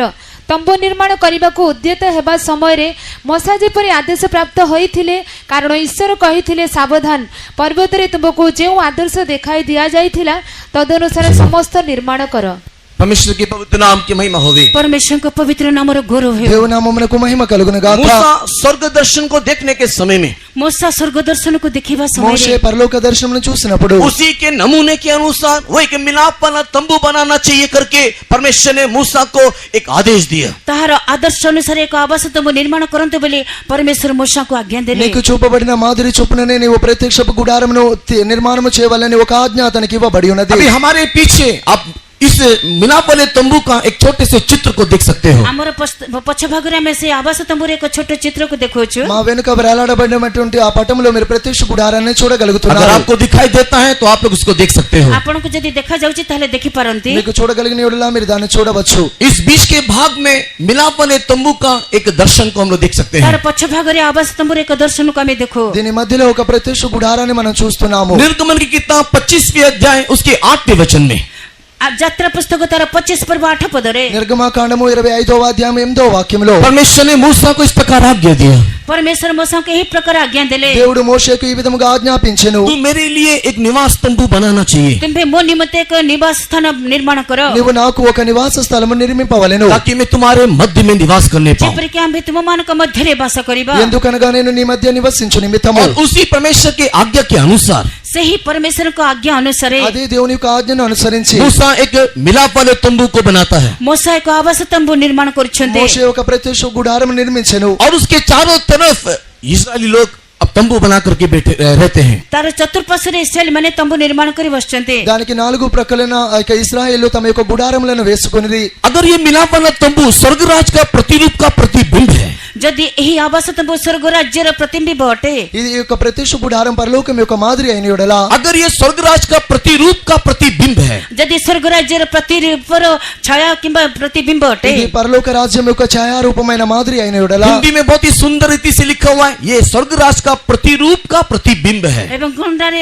अति सुंदर भावरे लिखा जाय जे स्वर्ग राज्यर प्रतिरूपर प्रतिबिंब अटे వాక్యములో ఇది ఎంతో అందముగా రాయబడి ఉన్నది। ప్రత్యక్ష గుడారం పరలోక రాజ్యం యొక్క ఛాయ యొక్క మాదిరి। प्रतिरूप का प्रतिबिंब बोलने का अर्थ, प्रतिरूपर प्रतिबिंब अर्थात छाया कहिबार अर्थ ఛాయ యొక్క ప్రతిరూపం అనగా मैं ये प्रतिरूप है। आ मु एक प्रतिरूप अटे నేను ఒక రూపమై ఉన్నాను, अगर मेरा जो प्रतिबिंब है वो पानी में नहीं तो दर्पण में दिखाई देता है। मोर जो प्रतिबिंब अर्थात छाया ता पानी रे किंबा दर्पण माध्यम रे देखा నా जाय యొక్క ప్రతిరూపము లేదా ఛాయ అనేది నీళ్ళలోనో ఎండలోనో కనబడును। मनुष्य के बहुत नाम की महिमा होगी। परमेश्वर को पवित्र नाम रो కి స్తోత్రం కలుగును గాక। उसी प्रकार मूसा ने जो स्वर्ग में जो दर्शन को देखा, सही प्रकार मोसा स्वर्ग रे जो दर्शन देखिले అదే విధముగా మోషే పరలోక దర్శనం పొందినప్పుడు उसी के अनुसार उसने मिलाप वाले तंबू को बनाया। तदनुसार से आवास तंबू निर्माण कले ఆ మాదిరి చొప్పుననే ప్రత్యక్ష గుడారమును అతడు నిర్మించెను। इस मिलाप वाले तंबू में 3 स्थान को हम लोग देखने पाते हैं। एही आवास तंबू रे में तीन प्रकार स्थानों को देखिबाको पारो ఈ ప్రత్యక్ష గుడారంలో మూడు ప్రకారములైన స్థలములను మనం पहला చూడగలుగుతాము। स्थान को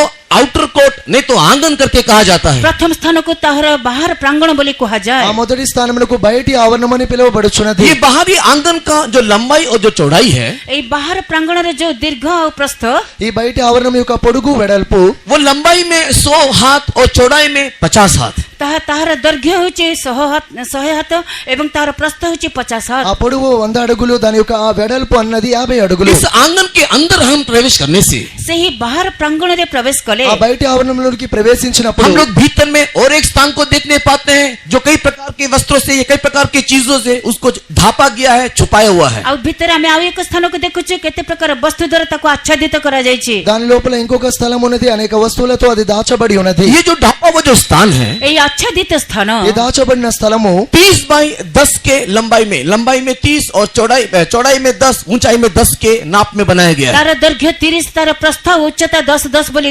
निर्माण करा దాని जायछि పొడుగు వెడల్పు ఎత్తు 10 బై 10 బై 10। क्योंकि ये ढापा हुआ है, उसके अंदर के भाग हम देख नहीं सकते हैं। जेहेतु ताहा आच्छादित अटे तार भीतर भागों का मैं देखि पारु ना అది మరుగు చేయబడి ఉన్నది, దాని లోపల ఏమున్నదో మనం చూడలేము। यहाँ पर और एक चित्र को हम लोग देखने पाते हैं एठार आउ एक चित्र को मैं देखुछु దాని తర్వాత ఇంకొక పటాన్ని మనం जो చూస్తున్నాము। इस ढापा हुआ स्थान को खोल करके दिखाया जा रहा है। आउ से आच्छादित स्थान को खोला जाय के देखा जायछि ఆ మరుగైన స్థలంలో తెరవబడి చూడగలుగుతున్నాము। उसमें पहला स्थान को हम लोग पवित्र स्थान करके कहते हैं। तार प्रथम स्थान को मैं पवित्र स्थान बोली कहू ఆ మధ్య స్థానమును మొదటి స్థానమునకు పరిశుద్ధ స్థలం అని ये పిలుచున్నాము। पवित्र स्थान लंबाई में 20, चौड़ाई में 10, ऊंचाई में 10। एही पवित्र स्थान दैर्घ्य होची 20 तार प्रस्थ होती 10 एवं उच्चता 10 ఈ యొక్క పరిశుద్ధ స్థలం యొక్క పొడుగు 20, దాని యొక్క ఎత్తు 10, దాని యొక్క వెడల్పు 10 అయి ఉన్నది। परमेश्वर के नाम की महिमा होगी। परमेश्वर को नाम और गौरव है దేవునికి స్తోత్రము। इस पवित्र स्थान के भीतर चादर से ढपा हुआ और एक स्थान को हम लोग देखने पाते हैं। सही पवित्र स्थान भीतर विच्छेद वस्त्र द्वारा आच्छादित एक स्थान को देखो ఆ దాని మధ్యలో ఒక పరిశుద్ధ స్థలం మధ్యలో ఇంకొక విచిత్రమైన తెరతో ఒక స్థలం మరుగు చేయబడి जो ఉన్నది। लंबाई चौड़ाई ऊंचाई में समान है। जहाँ दैर्घ्य प्रस्थ उच्चता समान अटे దాని యొక్క పొడుగు వెడల్పు ఎత్తు అన్ని సమానముగా ఉండును। इसको अति पवित्र स्थान नहीं तो महापवित्र स्थान करके कहा जाता है। यहाँ को महापवित्र स्थान बोली कहा जाए దానిని అతి పరిశుద్ధ స్థలము అని పిలుచుచున్నాము। परमेश्वर के पवित्र नाम की महिमा होगी। परमेश्वर को पवित्र नाम और गौरव है దేవునికి మహిమ కలుగును గాక। पुरातन नियम में मूसा ने दर्शन को देखा, पुरातन नियम रे मूसा दर्शन देखिले పాత నిబంధన కాలంలో మోషే దర్శనమును చూచెను। उसी नमूने के अनुसार उसने मिलाप वाले तंबू को बनाया। ସେହି ଆଦର୍ଶ ଅନୁସାରେ ସେ ଆବାସ ତମ୍ବୁକୁ ନିର୍ମାଣ କଲେ। ఆ మాదిరి చొప్పుననే అతడు ప్రత్యక్ష గుడారమును నిర్మించెను. परमेश्वर के बहुत नाम की महिमा होवे। ପରମେଶ୍ୱରଙ୍କ ପବିତ୍ର ନାମର ଗୌରବ ହେଉ। దేవుని నామమునకు మహిమ కలుగును గాక. उसमें हम लोग 3 प्रकार के स्थान को देखते हैं। ସେଠାରେ ଆମେ ତିନି ପ୍ରକାର ସ୍ଥାନକୁ ଦେଖୁଛୁ। దానిలో మనం 3 ప్రకారములైన స్థలములను చూచున్నాము. एक आंगन, ଆଉ ଗୋଟେ ହେଉଛି ବାହାର ପ୍ରାଙ୍ଗଣ, ఒకటి బయటి ఆవరణము, पवित्र स्थान, ପବିତ୍ର ସ୍ଥାନ, రెండవది పరిశుద్ధ స్థలము, अति पवित्र स्थान। ମହାପବିତ୍ର ସ୍ଥାନ। మూడవది అతి పరిశుద్ధ స్థలము. उसी प्रकार नया नियम में यूहन्ना ने दर्शन को देखा। ସେହି प्रकार నూతన నియମରେ ଯୋହନ దర్శନକୁ అదే ଦେଖିଲେ। విధముగా కృత నిబంధనలో అపోస్తులైన యోహాను దర్శనం చూసెను. यूहन्ना ने पद्मोस टापू में जब उसको सजा दिया गया, नहीं तो काला पानी दिया गया, उस समय में उसने वहां पर दर्शन देखा। ଯେତେବେଳେ ଯୋହନକୁ ସେ ପାତ୍ମ ଉପଦ୍ୱୀପରେ ତାଙ୍କୁ ଯେତେବେଳେ ସେହି ଦଣ୍ଡ ଦିଆଯାଇଥିଲା, ସେହି ସମୟରେ ଏହି ପ୍ରକାର ଦର୍ଶନ ସେ ଦେଖିଲେ। ఎప్పుడైతే అపోస్తులైన యోహాను పద్మాసు ద్వీపమున శిక్షింపబడుచున్నాడో उस दर्शन को प्रकाशित वाक्य 21वें अध्याय पहला 2 वचन में यूहन्ना उल्लेख कर रहा ଆଉ है। ସେହି ଦର୍ଶନକୁ ପ୍ରକାଶିତ ବାକ୍ୟ 21 ପର୍ବ ତାର ପ୍ରଥମ 2 ପଦରେ ଯୋହନ ତାକୁ ଉଲ୍ଲେଖ କରିଛନ୍ତି। అప్పుడు పొందిన ఆ దర్శనమును ప్రకటన గ్రంథం 21వ అధ్యాయం 2-3 వాక్యములో రాయుచున్నాడు. आइए हम लोग पढ़ेंगे प्रकाशित वाक्य 21वां अध्याय पहला 2 वचन। ପ୍ରକାଶିତ ବାକ୍ୟ ତାର 21 ପର୍ବ ପ୍ରଥମ 2 ପଦ। ప్రకటన గ్రంథం 21వ అధ్యాయం మొదటి 2 వాక్యములు. ପରେ ମୁଁ ଏକ ନୂତନ ଆକାଶ ମଣ୍ଡଳ ଓ ନୂତନ ପୃଥିବୀ ଦେଖିଲି, କାରଣ ପ୍ରଥମ ଆକାଶ ମଣ୍ଡଳ ଓ ପ୍ରଥମ ପୃଥିବୀ ଲୋପ ପାଇଥିଲା, ପୁଣି ସମୁଦ୍ର ଆଉ ନଥିଲା। ପୁଣି ମୁଁ ପବିତ୍ର ନଗରୀ ଅର୍ଥାତ୍ ନୂତନ ଜେରୁସାଲେମକୁ ବର ନିମନ୍ତେ ସଜ୍ଜିତା କନ୍ୟାର ସଦୃଶ ପ୍ରସ୍ତୁତ ହୋଇ ସ୍ୱର୍ଗରୁ ଈଶ୍ୱରଙ୍କ ନିକଟରୁ ଅବତରଣ କରିବାର ଦେଖିଲି। परमेश्वर के पवित्र नाम की महिमा होवे। ପରମେଶ୍ୱରଙ୍କ ପବିତ୍ର ନାମର ଗୌରବ దేవుని ହେଉ। పరిశుద్ధమైన నామమునకు మహిమ కలుగును नए గాక. नियम में प्रेरित यूहन्ना पद्मोस नामक टापू में एक स्वर्गीय दर्शन देखा। ନୂତନ ନିୟମରେ ପ୍ରେରିତ ଯୋହନ ପାତ୍ମ ନାମକ ଉପଦ୍ୱୀପରେ ସ୍ୱର୍ଗୀୟ ଦର୍ଶନକୁ ଦେଖିଲେ। కృత నిబంధనలో పద్మాసు ద్వీపమున అపోస్తులైన యోహాను ఈ విధమైన దర్శనం చూచెను. और जो स्वर्गीय दर्शन यूहन्ना ने देखा, उसको जिस प्रकार उसने विवरण किया, उस आधार पर एक छोटा सा चित्र का हम लोगों ने यहाँ पर अंकित किया हुआ ଆଉ है। ଯେଉଁ ସ୍ୱର୍ଗୀୟ ଦର୍ଶନକୁ ଯୋହନ ଦେଖିଲେ, ଆଉ ସେ ଯେ ପ୍ରକାର ଭାବେ ତାକୁ ବିବରଣୀ କରିଛନ୍ତି, ତାର ଏକ ଛୋଟ ଚିତ୍ରକୁ ଆମେ ଏଠାରେ ଅଙ୍କନ କରିଛୁ। ఏ యొక్క పరలోక దర్శనం యోహాను చూచి ఉన్నాడో, దాన్ని ఏ విధంగా వర్ణించుచున్నాడో, దాన్ని అనుసరించి ఇక్కడ ఈ పటం మీద ఒక పటం మేము నిర్మించి ఉన్నాము. उसमें सबसे पहला स्थान नया पृथ्वी करके हम लोग देखने पाते ଆଉ हैं। ପ୍ରଥମ ସ୍ଥାନ ଆମେ ନୂତନ ପୃଥିବୀ ବୋଲି ଦେଖୁ। దానిలో మొదటిగా క్రొత్త భూమి అని చూస్తున్నాము. प्रकाशित वाक्य 21वें अध्याय पहला वचन। ପ୍ରକାଶିତ ବାକ୍ୟ 21 ପର୍ବର ପ୍ରଥମ ପଦ। ప్రకటన గ్రంథం 21వ అధ్యాయం మొదటి వాక్యము. प्रकाशित वाक्य 21वें अध्याय के पहले वचन में और एक स्थान के बारे में यूहन्ना बोल रहा है, वो ये नया आकाश। ଆଉ ପ୍ରକାଶିତ ବାକ୍ୟ 21 ପର୍ବ ତାର ପ୍ରଥମ ପଦରେ ଆଉ ଏକ ସ୍ଥାନ ବିଷୟରେ ଯୋହନ କହୁଛନ୍ତି, ତାହା ନୂତନ ଆକାଶ। ప్రకటన గ్రంథం 21వ అధ్యాయము మొదటి వాక్యంలో ఇంకొక స్థలముకు చెప్పుచున్నాడు, అదే క్రొత్త ఆకాశము. प्रकाशित वाक्य 21वें अध्याय के दूसरे वचन को पढ़ने के समय में ପ୍ରକାଶିତ ବାକ୍ୟ 21 ପର୍ବ ତାର 2 ପଦ ପଢିବା ସମୟରେ ప్రకటన గ్రంథం 21వ అధ్యాయం 2వ వాక్యం చదివినప్పుడు मैंने एक नया यरूशलेम को देखा। ମୁଁ ଏକ ନୂତନ ଜେରୁସାଲେମକୁ ଦେଖିଲି। నేను ఒక నూతన యెరూషలేమును చూచి और ఉన్నాను. जो नया मैंने नया यरूशलेम को देखा, ଏବଂ ଯେଉଁ ନୂତନ ଜେରୁସାଲେମକୁ ମୁଁ ଦେଖିଲି, నూతనమైన యెరూషలేము నేను చూచి తిని वो एक दुल्हन के समान प्रस्तुत होकर के अपने दूल्हे से मिलने को जा रही थी। ସେ ବର ନିମନ୍ତେ ସଜ୍ଜିତ କନ୍ୟାର ସଦୃଶ ତାଙ୍କ ବର ସହିତ ସାକ୍ଷାତ କରିବାକୁ ଯାଉଅଛି। తన భర్త కొరకు అలంకరింపబడి ఉన్న పెండ్లి కుమార్తె వలె అది సిద్ధపడి వెలుచున్నది. परमेश्वर के पवित्र नाम की महिमा होवे। ପରମେଶ୍ୱରଙ୍କ ପବିତ୍ର ନାମର ଗୌରବ ହେଉ। దేవుని నామమునకు మహిమ కలుగును గాక. मूसा का स्वर्गीय दर्शन यूहन्ना का स्वर्गीय दर्शन को कंपेयर करके देखने से कई प्रकार की सच्चाई समझ में आता है। ମୋସାଙ୍କର ସ୍ୱର୍ଗୀୟ ଦର୍ଶନ ଯୋହନଙ୍କର ସ୍ୱର୍ଗୀୟ ଦର୍ଶନକୁ ତୁଳନା କରି ଦେଖିଲେ କେତେ ପ୍ରକାର ସତ୍ୟତାକୁ ଆମେ ଦେଖୁ।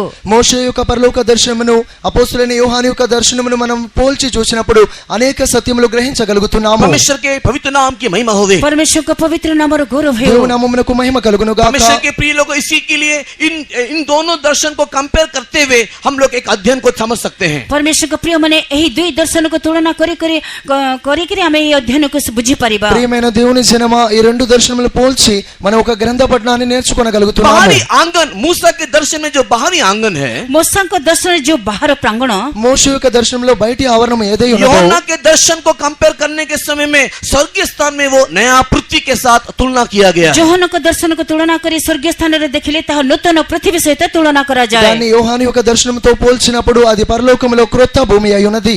मूसा के दर्शन में जो पवित्र स्थान है, ମୋସାଙ୍କ ଦର୍ଶନରେ ଯେଉଁ ପବିତ୍ର ସ୍ଥାନ, మోషే యొక్క దర్శనంలో ఏదైతే పరిశుద్ధ స్థలముగా ఉన్నదో, यूहन्ना के दर्शन में वो नया आकाश के रूप में नाम दिया गया है। ଆଉ ଯୋହନଙ୍କ ଦର୍ଶନରେ ତାହା ନୂତନ ଆକାଶ ଭାବେ ନାମ ଦିଆଯାଇଛି। యోహాను యొక్క దర్శనంలో దానికి క్రొత్త ఆకాశం అని పేరు ఇవ్వబడుచున్నది. मूसा के दर्शन में महापवित्र स्थान, नहीं तो अति पवित्र स्थान को हम लोग देखते हैं। ଆଉ ମୋସାଙ୍କ ଦର୍ଶନରେ ଯେଉଁ ମହାପବିତ୍ର ସ୍ଥାନ ଆମେ ଦେଖୁ, మోషే యొక్క దర్శనంలో అతి పరిశుద్ధ స్థలం మనం చూస్తున్నాము. नया नियम में देखने के समय में यूहन्ना के दर्शन में वो नया यरूशलेम के रूप से जाना जाता है। ନୂତନ ନିୟମରେ ଦେଖିବା ସମୟରେ ଯୋହନଙ୍କ ଦର୍ଶନରେ ତାହା ନୂତନ ଜେରୁସାଲେମ ବୋଲି କୁହାଯାଏ। కొత్త నిబంధన కాలంలో యోహాను యొక్క దర్శనంలో దాన్నే మనం నూతన యెరూషలేము అని పిలుచుచున్నాము.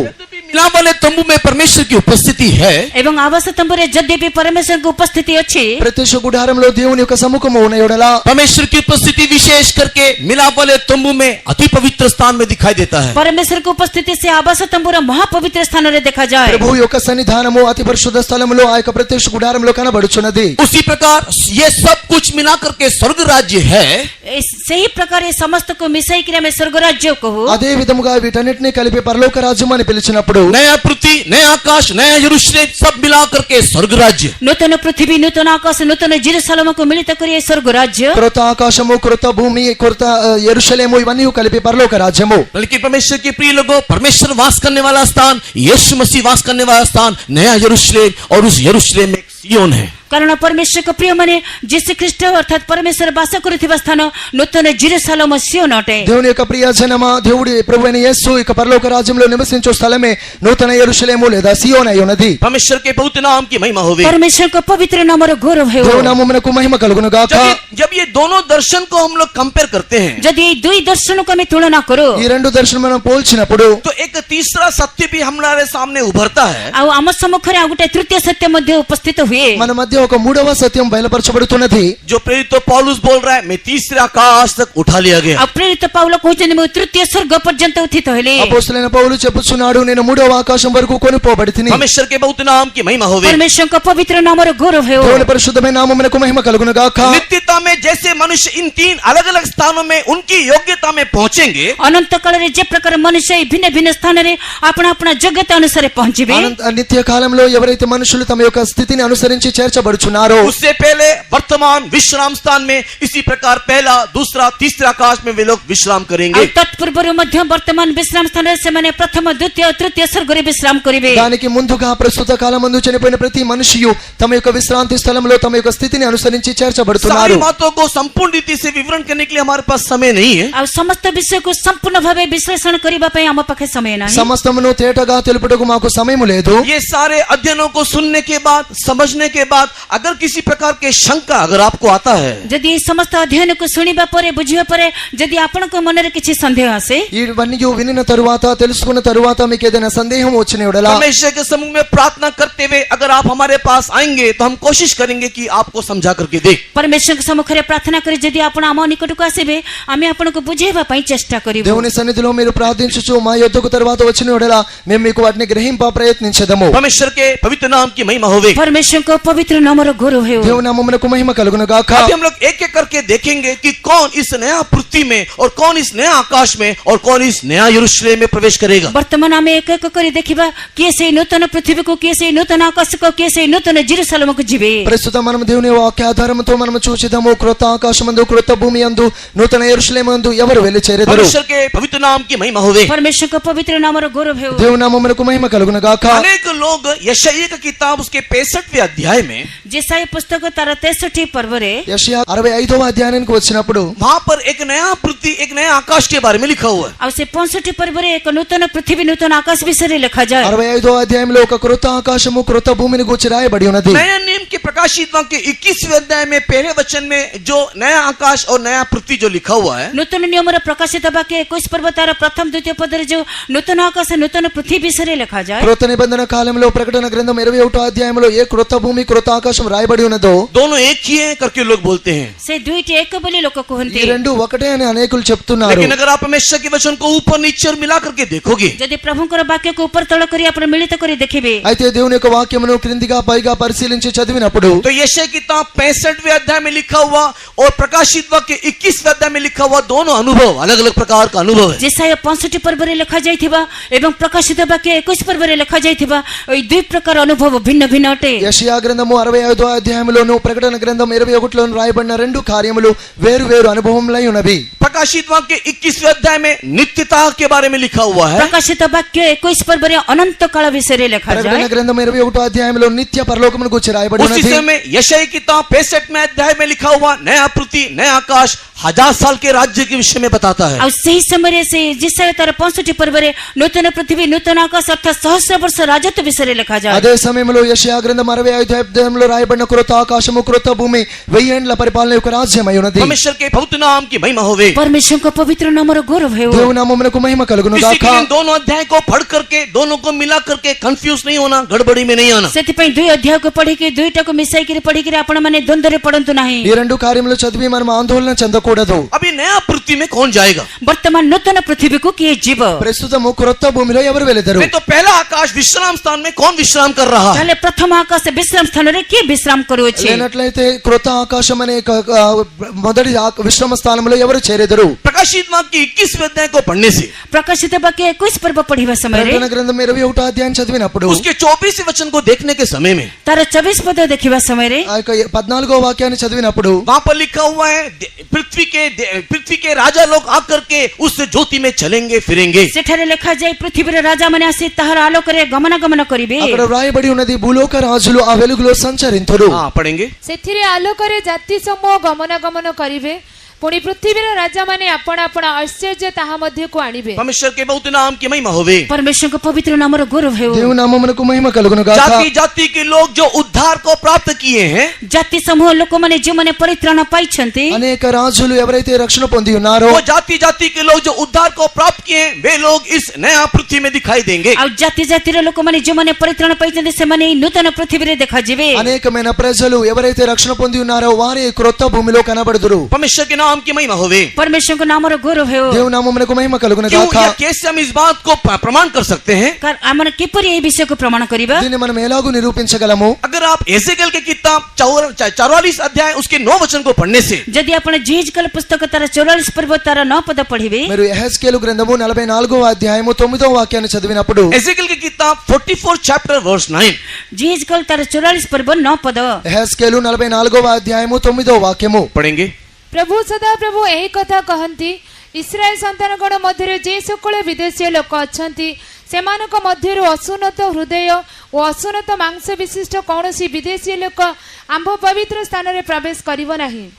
परमेश्वर के बहुत नाम की महिमा होवे। परमेश्वरको पवित्र नाम र गौरव है దేవుని పరిశుద్ధమైన నామమునకు మహిమ కలుగును यहाँ पर గాక. एजेकिएल भविष्यवक्ता भविष्यवाणी करके परमेश्वर उसको इस प्रकार बता रहा है। ଏଠାରେ ଜିହିଜକେଲ ଭବିଷ୍ୟତବକ୍ତା ଏହି ପ୍ରକାର ଭବିଷ୍ୟତବାଣୀ କରୁଛନ୍ତି, ପ୍ରଭୁ ତାଙ୍କୁ ଏହି ପ୍ରକାର କହୁଛନ୍ତି। యెహెజ్కేలు యొక్క ప్రవక్తకు ప్రభువైన యేసు ఈ విధముగా ప్రవచనం ఇచ్చి తెలుపుచున్నారు. खतना प्राप्त नहीं किए हुए एक भी व्यक्ति परमेश्वर के मंदिर में नहीं तो आंगन में प्रवेश नहीं कर सकते। ସୁନ୍ନତ ପ୍ରାପ୍ତ କରିନଥିବା ଜଣେ ମଧ୍ୟ ବ୍ୟକ୍ତି ପରମେଶ୍ୱରଙ୍କ ପ୍ରାଙ୍ଗଣରେ ପ୍ରବେଶ କରିପାରିବେ ନାହିଁ। సున్నతి లేని అన్యులై ఉన్న ఏ ప్రజలను పరిశుద్ధ స్థలములో ప్రవేశింపకూడదు. अगर परमेश्वर के मंदिर में नहीं तो परमेश्वर के राज्य में अगर कोई प्रवेश करना है, परमेश्वरको मन्दिରରେ अर्थात परमेश्वरको राज्ୟରେ प्रवेश କରିବାକୁ ହେଲେ, దేవుని యొక్క సన్నిధిలో లేక దేవుని యొక్క రాజ్యంలో ఎవరైనా ప్రవేశింపవలనగా परमेश्वर के प्रिय लोगों वो सबसे पहले खतना प्राप्त किया व्यक्ति होना चाहिए। परमेश्वरको प्रिय माने सर्वप्रथमे से सुन्नत प्राप्त हेबा आवश्यक। ప్రియమైన దేవుని జనమా వారు మొదటిగా సున్నతి పొందవలెను. पुरातन नियम में खतना किया जाने वाला एक अनुभव था।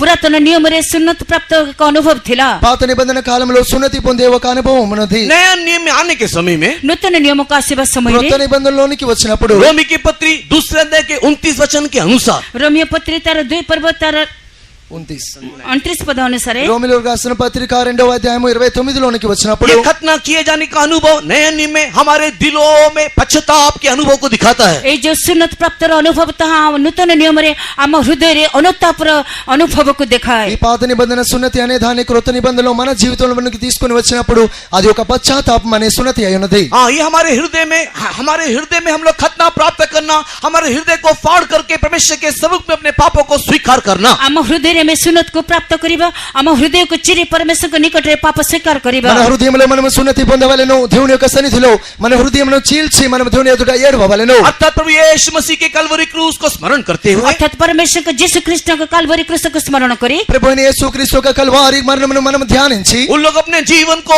प्रभु यीशु मसीह के लिए समर्पण करते हुए से माने अपना जीवन को प्रभु यीशु ख्रीष्ट के निकट समर्पण करी వారు తమ యొక్క జీవితములను ప్రభు అయిన యేసు కొరకు అర్పించి एक नया जन्म के अनुभव में, एक नया जीवन के अनुभव में प्रवेश करना चाहिए। एक पुनर्जन्म अनुभव रे प्रवेश करिबा उचित। ఒక క్రొత్త జననములోనికి ఒక క్రొత్త అనుభవంలోనికి రావాలెను. जब हम लोग इस प्रकार के अनुभव में आते हैं, अब जेतेबेला में ई प्रकार अनुभव को आसु ఎప్పుడైతే ఇటువంటి ఒక అనుభవాలోనికి మనం వచ్చుచున్నామో उस अनुभव को उद्धार, नहीं तो मुक्ति, नहीं तो मोक्ष करके हम लोग कहते हैं। ଆଉ ସେଇ ଅନୁଭବକୁ ପରିତ୍ରାଣ ଅର୍ଥାତ ମୁକ୍ତି ବୋଲି କୁହାଯାଏ। ఆ అనుభవంలోకి రక్షణ విమోచన అని మనం చదువుతున్నాము. प्रभु यीशु मसीह के द्वारा हमें जीवन मिलने लगता है। ପ୍ରଭୁ ଯୀଶୁଙ୍କ ଦ୍ୱାରା ଆମମାନଙ୍କୁ ଜୀବନ ମିଳିଥାଏ। ప్రభుని యేసు ద్వారా మనకు జీవనము కలుగుచున్నది. परमेश्वर के पवित्र नाम की महिमा होवे। ପରମେଶ୍ୱରଙ୍କ ପବିତ୍ର నాମର ଗୌରବ దేవుని ହେଉ। నామమునకు మహిమ కలుగును గాక. इसी के लिए इस आंगन में देखने के समय में, ଏହି ବାହାର ପ୍ରାଙ୍ଗଣରେ ଦେଖିବା ସମୟରେ ఈ బయటి ఆవరణంలో మనం చూస్తున్నప్పుడు सबसे पहले प्रवेश करने के समय में हम लोग वहां पर एक होम वेदी को देखने पाते हैं। ସର୍ବପ୍ରଥମେ ସେଠାରେ ପ୍ରବେଶ କରିବା ସମୟରେ ସେଠାରେ ଏକ ପିତ୍ତଳ କୁଣ୍ଡ ଦେଖିବାକୁ ପାରୁ। होम वेदी, ବଳିବେଦୀ ଦେଖିବାକୁ ପାରୁ। మనం ఎప్పుడైతే అక్కడికి ప్రవేశించున్నామో అక్కడ ఒక బలిపీఠమును చూస్తున్నాము. परमेश्वर के पवित्र नाम की महिमा होवे। ପରମେଶ୍ୱରଙ୍କ ପବିତ୍ର ନାମର ଗୌରବ ହେଉ। దేవునికి స్తోత్రము. परमेश्वर के प्रिय लोगों अपने हृदय को वो फाड़ करके, नहीं तो पश्चाताप के साथ,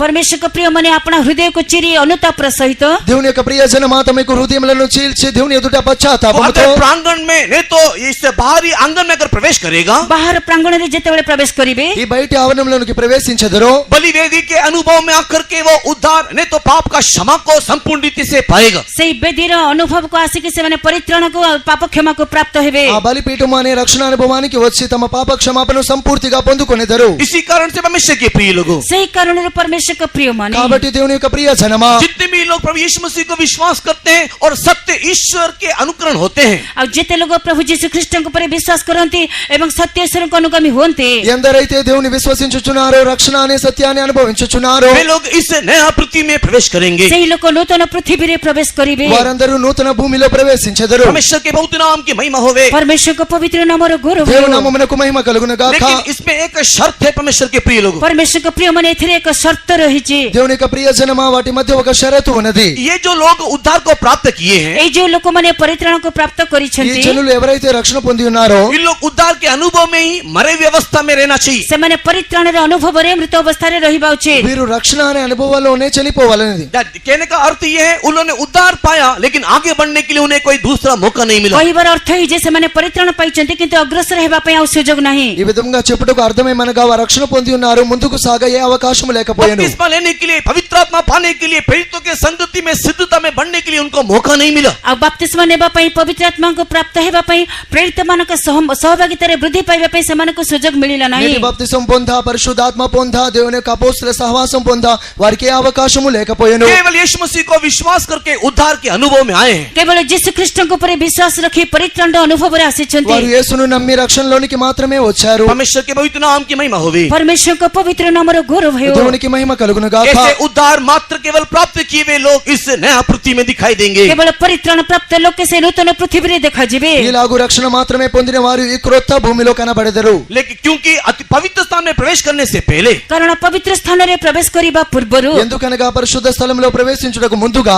इस मिलाप वाले तंबू में एक हौदा को देखने पाते हैं। ସେଇ ଆବାସ ତମ୍ବୁରେ ଏକ କୁଣ୍ଡ ଦେଖିବାକୁ ପାରୁଅଛୁ। ఆ యొక్క ప్రత్యక్ష గుడారంలో ఒక బల్లను మీరు చూస్తున్నారు. एक पीतल के हौदा को हम लोग वहां पर देखने पाते हैं। ସେଠାରେ ଆମେ ଏକ ପିତ୍ତଳ କୁଣ୍ଡ ଦେଖିବାକୁ ପାରୁ। అక్కడ ఇత్తడి గంగాళమును మనము उस చూస్తున్నాము. पीतल के हौदे में वो स्नान करके, नहीं तो एक शुद्धिकरण प्राप्त करने के बाद ही पवित्र स्थान में वो प्रवेश कर सकता है। ସେହି ପିତ୍ତଳ କୁଣ୍ଡରେ ସେ ସ୍ନାନ କରି ଅର୍ଥାତ୍ ଧୌତ ହୋଇ ପରିଷ୍କୃତ ହେଇକି ସେ ପବିତ୍ର ସ୍ଥାନରେ ପ୍ରବେଶ କରିପାରେ। ఆ ఇత్తడి గంగాళంలో స్నానము చేసి అనగా శుద్ధీకరించుకొని వారి పరిశుద్ధ స్థలంలో ప్రవేశించాలి. लेकिन एक साधारण सा एक यहूदी व्यक्ति जो खतना केवल प्राप्त किया हुआ है, वो उस स्थान में जा नहीं सकता। ଆଉ ଜଣେ ସାଧାରଣ ଜିହୁଦୀ ବ୍ୟକ୍ତି ହେଲେ ମଧ୍ୟ କେବଳ ସୁନ୍ନତ ପ୍ରାପ୍ତ ହୋଇଥିଲେ ସେ ସେଠାକୁ ଯାଇପାରିବ ନାହିଁ। ఎందుకనగా సామాన్య ప్రజలు ఎవరైతే సున్నతి మాత్రమే పొందారో వారు అందులోనికి ప్రవేశించలేరు. प्रभु यीशु मसीह आगमन से पहले, ପ୍ରଭୁ ଯୀଶୁ ଖ୍ରୀଷ୍ଟଙ୍କ ଆଗମନ ପୂର୍ବରୁ ప్రభువైన యేసు యొక్క రాకడకు ముందుగా अगर वे लोग उद्धार के अनुभव में ही अगर अपने प्राण त्याग दिए हैं, ଆଉ ଯଦି କେବଳ ସେଇ ପରିତ୍ରାଣ ଅନୁଭବରେ ଥାଇ ସେମାନେ ପ୍ରାଣ ତ୍ୟାଗ କରିଛନ୍ତି వారు రక్షణ మాత్రమే పొంది తమ ప్రాణము విడిచిన యెడల उनके लिए रखा हुआ स्थान नया पृथ्वी है। ସେମାନଙ୍କ ପାଇଁ ରଖାଯାଇଥିବା ସ୍ଥାନ ନୂତନ ପୃଥିବୀ। వారి కొరకు సిద్ధపరచబడిన స్థలము క్రొత్త భూమి. लेकिन ये नया पृथ्वी श्वेत सिंहासन के न्याय के बाद ही उनको प्रदान होगा। କିନ୍ତୁ ଏଇ ନୂତନ ପୃଥିବୀ ସତ୍ୟବର୍ଣ୍ଣ ସିଂହାସନର ବିଚାର ପରେ ସେମାନଙ୍କୁ ଦିଆଯିବ।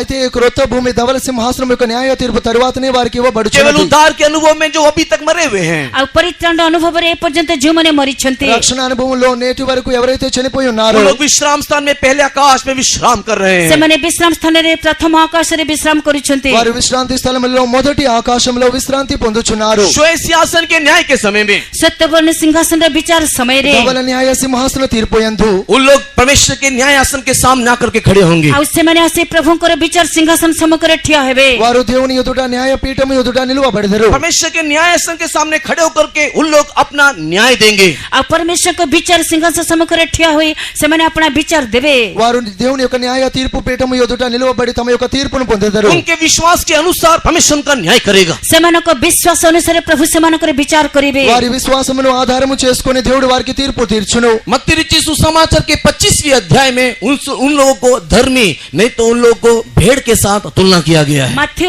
25 ଅଧ୍ୟାୟରେ ଆମେ ସେମାନଙ୍କୁ ଧାର୍ମିକ ଅର୍ଥାତ୍ ମେଷ ସହିତ ତୁଳନା କରାଯାଏ। మత్తయి సువార్త 25వ అధ్యాయంలో వారిని నీతిమంతులుగా అనగా వారిని గొర్రె పిల్లలతో పోల్చి ఉన్నారు. लेकिन एक शर्त यह है, ଏକ ଶବ୍ଦ ଏ ମାତ୍ର అయితే ఒక మాట ఇదే ఉన్నది. यीशु मसीह के आगमन से पहले एक स्वाभाविक मौत से वो लोग मरना चाहिए। ଆଉ ଯୀଶୁ ଖ୍ରୀଷ୍ଟଙ୍କ ଆଗମନ ପୂର୍ବରୁ ଏକ ସ୍ୱାଭାବିକ ମୃତ୍ୟୁ ସେମାନେ ମରିବା ଆବଶ୍ୟକ। ప్రభువైన యేసుక్రీస్తు రాకడకు ముందుగా వారు సదావకాశముగా ఒక మరణాన్ని పొందాలి. प्रभु यीशु मसीह के आगमन से पहले सच्चाई को सुनने के बाद, गहरे सच्चाई को जानने के बाद, सत्यता के पहचान में आने के बाद भी अगर वे लोग अपने आप को बपतिस्मा के लिए नहीं तो पवित्र आत्मा पाने के लिए नहीं तो सिद्धता के लिए अगर जगह नहीं देते हैं तो ये स्थान भी उनको नहीं मिलेगा, क्योंकि जान पूछ करके उन लोगों ने इसको नहीं चुना। ପ୍ରଭୁ ଯୀଶୁ ଖ୍ରୀଷ୍ଟଙ୍କର ଆଗମନ ପୂର୍ବରୁ ସତ୍ୟତାକୁ ଜାଣିବା ପରେ, ଗଭୀର ସତ୍ୟତାକୁ ବୁଝିବା ପରେ ଯଦି ସେମାନେ ଜଳର ବାପ୍ତିସ୍ମ ନିମନ୍ତେ କିମ୍ବା ପବିତ୍ର ଆତ୍ମାଙ୍କ ଅଭିଷେକ ନିମନ୍ତେ ସମର୍ପଣ ନ କରି ସେମାନେ ନିଜେ ଜାଣି ବୁଝିକରି ଯଦି ସ୍ୱାଭାବିକ ଭାବରେ ଜୀବନ କାଟନ୍ତି ତାହେଲେ ସେମାନଙ୍କୁ ମଧ୍ୟ ଏହି ସ୍ଥାନ ଦିଆଯିବ ନାହିଁ। इब्रानी की किताब ప్రభు అయిన యేసుక్రీస్తు గారు రాకడకు ముందుగా వారు లోతైన సత్యంలో గ్రహించి లోతైన సత్యంలో విని కూడా ఈ యొక్క నీటి బాప్తిసం పొందలేదు, పరిశుద్ధాత్మ అభిషేకం పొందలేదు. ఈ విధంగా వారు తమను సమర్పించుకున్న ఎడల వారికి యేసు ప్రభు రాకడలో ఈ స్థలము కూడా లభించదు. इब्रानी की किताब उसके 1 से लेकर के 5 तक के वचनों को पढ़ने के समय में ఎబ్రీ పత్రి ତାର 1 ରୁ 5 6 పర్ବ 1 ରୁ 5 పଦ పଢିବା సమୟରେ హెబ్రీయులకు రాసిన పత్రిక 6వ అధ్యాయము మొదటి నుండి 5 వాక్యములు చదివినప్పుడు हम लोग प्राथमिक शिक्षा को परित्याग करके सिद्धता की ओर बढ़ते चले जाएं। ଆସ ଆମ୍ଭେମାନେ ଖ୍ରୀଷ୍ଟ ବିଷୟକ ପ୍ରାଥମିକ ଶିକ୍ଷା ପରିତ୍ୟାଗ କରି ସିଦ୍ଧତା ଆଡ଼କୁ ଅଗ୍ରସର ହେଉ। మనము నిర్జీవ క్రియలను విడిచి ముందుకు సాగిపోవుటకు సంపూర్ణగుటకు సాగిపోయేదము. परमेश्वर के शक्ति को जानने के बाद, ପରମେଶ୍ୱରଙ୍କ ଶକ୍ତିକୁ ଜ୍ଞାତ ହେବା ପରେ, దేవుని యొక్క సత్యములు గ్రహించిన తరువాత, परमेश्वर के उपदेश को समझने के बाद, పరమేశ్వరଙ୍କ ఉపదేశకు ବୁଝିବା ପରେ, దేవుని యొక్క ఉపదేశములు గ్రహించిన తరువాత अगर वो धर्म भ्रष्ट होता है या वो अगर वो पीछे हटता है, ଆଉ ଯଦି ସେ ଧର୍ମଭ୍ରଷ୍ଟ ହୁଅନ୍ତି କିମ୍ବା ପଶ୍ଚାତଗାମୀ ହୁଅନ୍ତି అతడు వెనుకబడిపోయిన ఎడల उनके लिए बचने का कोई दूसरा मार्ग नहीं है। ସେମାନଙ୍କୁ ରକ୍ଷା କରିବାର ଆଉ ଦ୍ୱିତୀୟ ମାର୍ଗ ନାହିଁ। వారిని తప్పించుటకు ఏ అవకాశమును లేదు. इसी के लिए हम लोग केवल उद्धार के अनुभव में नहीं रहते हुए ସେଥିପାଇଁ ଆମେ କେବଳ ସେଇ ପରିତ୍ରାଣର ଅନୁଭବରେ ନ ରହି అందువలనే మనము ఓన్లీ రక్షణలోనే మాత్రమే ఉండక हम लोग आगे बढ़ना चाहिए, सिद्धता में बढ़ना चाहिए। ଆମେ ଅଗ୍ରସର ହେବା ଉଚିତ, ସିଦ୍ଧି ଲାଭ କରିବା ନିମନ୍ତେ ଅଗ୍ରସର ହେବା ଉଚିତ। మనం ముందుకు సాగవలను, సంపూర్ణులు అవ్వవలను. प्रभु यीशु मसीह के साथ मरने के समय में एक चोर भी मर रहा था। ପ୍ରଭୁ ଯୀଶୁ ଖ୍ରୀଷ୍ଟଙ୍କର ମୃତ୍ୟୁ ସମୟରେ ଜଣେ ଚୋର ମଧ୍ୟ ମରୁଥିଲା। ప్రభు అయిన యేసుక్రీస్తు యొక్క మరణము సమయంలో ఒక దొంగ కూడా మరణించుచున్నాడు. और उस चोर उस आखिरी समय में क्रूस में रहने के समय में यीशु मसीह से इस प्रकार प्रार्थना किया। ଆଉ ସେଇ ଚୋର ତାର ଶେଷ ମୁହୂର୍ତ୍ତରେ ଶେଷ ଘଡ଼ିରେ ଯୀଶୁ ଖ୍ରୀଷ୍ଟଙ୍କ నికଟରେ ଏହି ప్రకార ప్రార్థన ఆ କଲା। దొంగ తన యొక్క చివరి దశలో మరణించే దశలో యేసు యొద్ద ఈ విధముగా ప్రార్థించుచున్నాడు. जब तू अपने राज्य में जाए तो मुझे स्मरण करना। ଆଉ ଯେତେବେଳେ ତୁମେ ଆପଣା ରାଜ୍ୟକୁ ଯିବ ପ୍ରଭୁ ମୋତେ ସ୍ମରଣ କରିବ। నువ్వు నీ రాజ్యంలోనికి వెళ్ళినప్పుడు నన్ను కూడా జ్ఞాపకము చేసుకొనుము. यीशु मसीह को उस चोर ने विश्वास किया। ଯୀଶୁ ଖ୍ରୀଷ୍ଟଙ୍କୁ ସେହି ଚୋର ବିଶ୍ୱାସ କଲା। ఆ దొంగ ప్రభు అయిన యేసు యందు విశ్వాసం ఉంచెను. यीशु मसीह ने उसको वायदा किया, तो आज तू मेरे साथ विश्राम स्थान में होगा। ଯୀଶୁ ଖ୍ରୀଷ୍ଟ ତାହାଙ୍କୁ ପ୍ରତିଜ୍ଞା ଦେଇ କହିଲେ ଆଜି ତୁମେ ମୋ ସହିତ ସେହି ବିଶ୍ରାମ ସ୍ଥାନରେ ପ୍ରବେଶ କରିବ। ప్రభు అయిన యేసు ఆయనతో కూడా వాగ్దానము చేసెను, నీవు నేడు నాతో కూడా పరదైసులో ఉందువు. कौन से विश्राम स्थान में, नहीं तो कौन से स्वर्गलोक में वो होगा। ତାହେଲେ କେଉଁ ବିଶ୍ରାମ ସ୍ଥାନ, କେଉଁ ସ୍ୱର୍ଗଲୋକରେ ସେ ఏ ହେବେ? పరదైసులో, ఏ విశ్రాంతి స్థలంలో అతడు ఉండును? परमेश्वर के प्रिय लोगों, वो पहले आकाश में प्रवेश किया। ପରମେଶ୍ୱରଙ୍କ ପ୍ରିୟ ମାନେ ସେ ପ୍ରଥମ ଆକାଶରେ ପ୍ରବେଶ କଲା। దేవుని యొక్క ప్రియ జనమా అతడు మొదటి ఆకాశంలో ప్రవేశించెను. नित्यता में वो नया पृथ्वी में प्रवेश करेगा। ଅନନ୍ତ କାଳରେ ସେ ନୂତନ పృథివీରେ ప్రవేଶ କରିବେ। నిత్యత్వములో అతడు ఒక క్రొత్త భూమిలో ప్రవేశించును. क्योंकि उसने यीशु मसीह को विश्वास किया। କାରଣ ସେ ଯୀଶୁ ଖ୍ରୀଷ୍ଟଙ୍କୁ ବିଶ୍ୱାସ କଲେ। ఎందుకనగా అతడు దేవుని నమ్మి ఉన్నాడు. बपतिस्मा लेकर के पवित्र आत्मा पा करके मसीह में बढ़ने के एक अनुभव में वो नहीं आ पाया।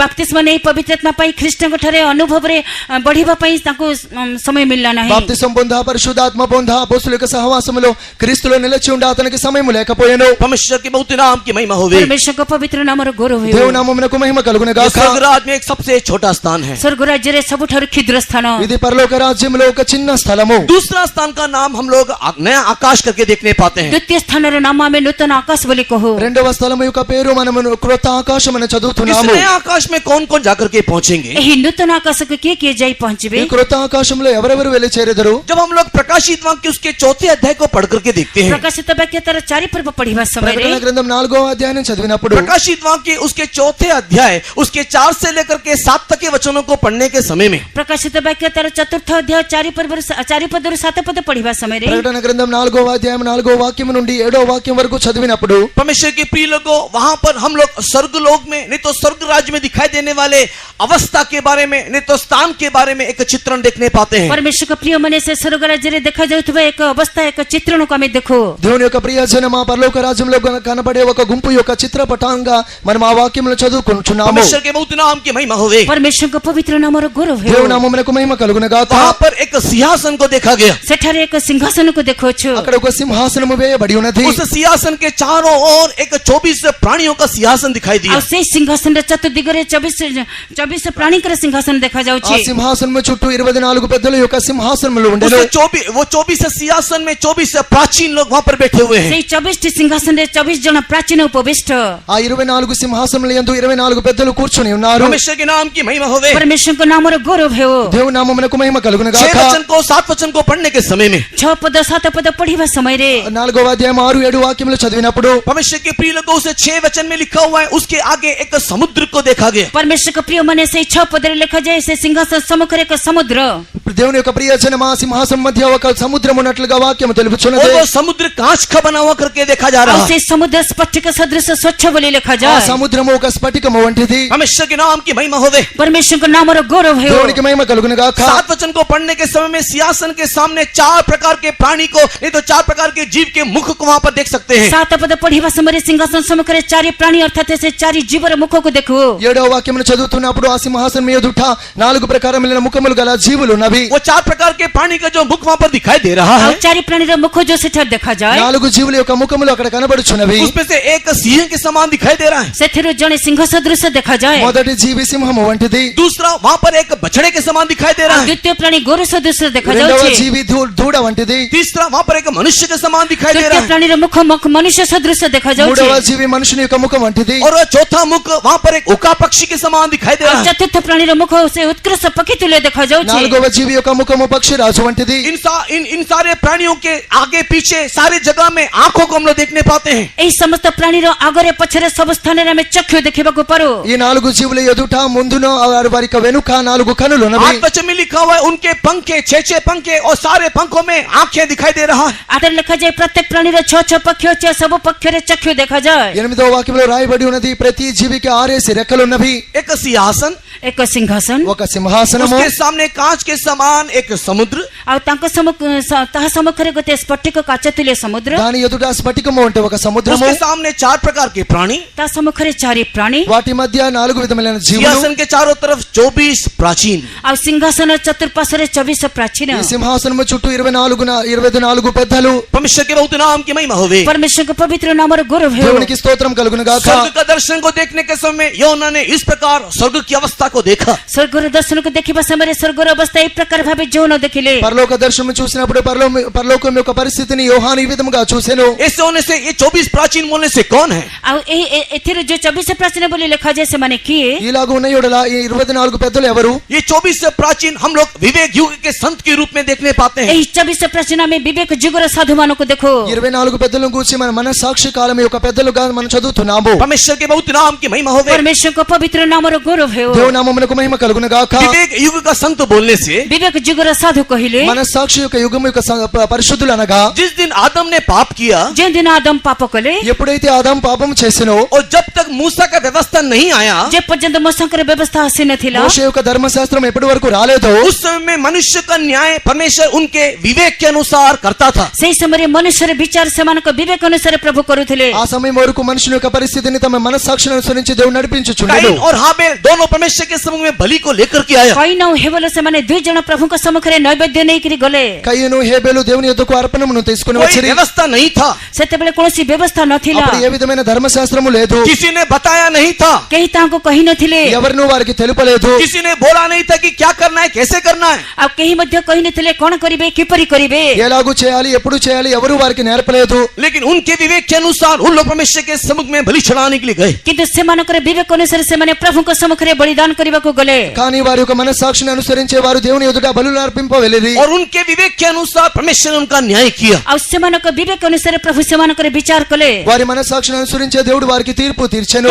तो आदम के पाप के दिन से लेकर के आदमकर पापर दिन ठारू ఆదాము యొక్క పాపము నుండి परमेश्वर ने व्यवस्था पृथ्वी में देने तक परमेश्वर पृथ्वी रे व्यवस्था देवा पर्यंत దేవుడు భూమి మీద ధర్మశాస్త్రం ఇచ్చే వరకు अर्थात मूसा के द्वारा सिनाई पर्वत में व्यवस्था आने तक का समय अर्थात से सिनै पर्वत रे मोसंक हस्तरे व्यवस्था आसीबा पर्यंत అనగా సీనాయి పర్వతం మీద దేవుని యొక్క ధర్మశాస్త్రము వచ్చే వరకు परमेश्वर के प्रिय लोगों विवेक युग करके कहा जाता है. परमेश्वर का प्रिय मने से समय को विवेक जुग बोली कहा जाए. దేవుని యొక్క ప్రియ జనమా ఆ మధ్య కాలమనే మనస్సాక్షి కాలమని పిలుచుచున్నాము. अगर आप लोग लूक रचित सुसमाचार के 30वें अध्याय को देखोगे यदि आपण लोक समाचार तार 3 पर्व को देखिबे మీరు లూకా సువార్త 3వ అధ్యాయాన్ని చదివినప్పుడు वहाँ पर यीशु मसीह के वंशावली का एक चित्रण दिया गया है. सेठारे यीशु ख्रिस्ट का वंशावली रे एक चित्र दिया जाए. అక్కడ ప్రభువైన యేసుక్రీస్తు యొక్క వంశావళిని వర్ణింపబడెను. परमेश्वर के बहुत नाम की महिमा होवे. परमेश्वर का पवित्र नाम रो गौरव है. దేవుని నామమునకు మహిమ కలుగును గాక. 23 वचन से लेकर के 38 तक के वचनों में यीशु मसीह के वंशावली का चित्रण दिया गया है. 23 पद रो 38 पद पर्यंत यीशु ख्रिस्ट का वंशावली रो चित्रण दिया जायछि. 23వ వాక్యం నుండి 38వ వాక్యం వరకు యేసు యొక్క వంశావళిని గురించి వర్ణించెను.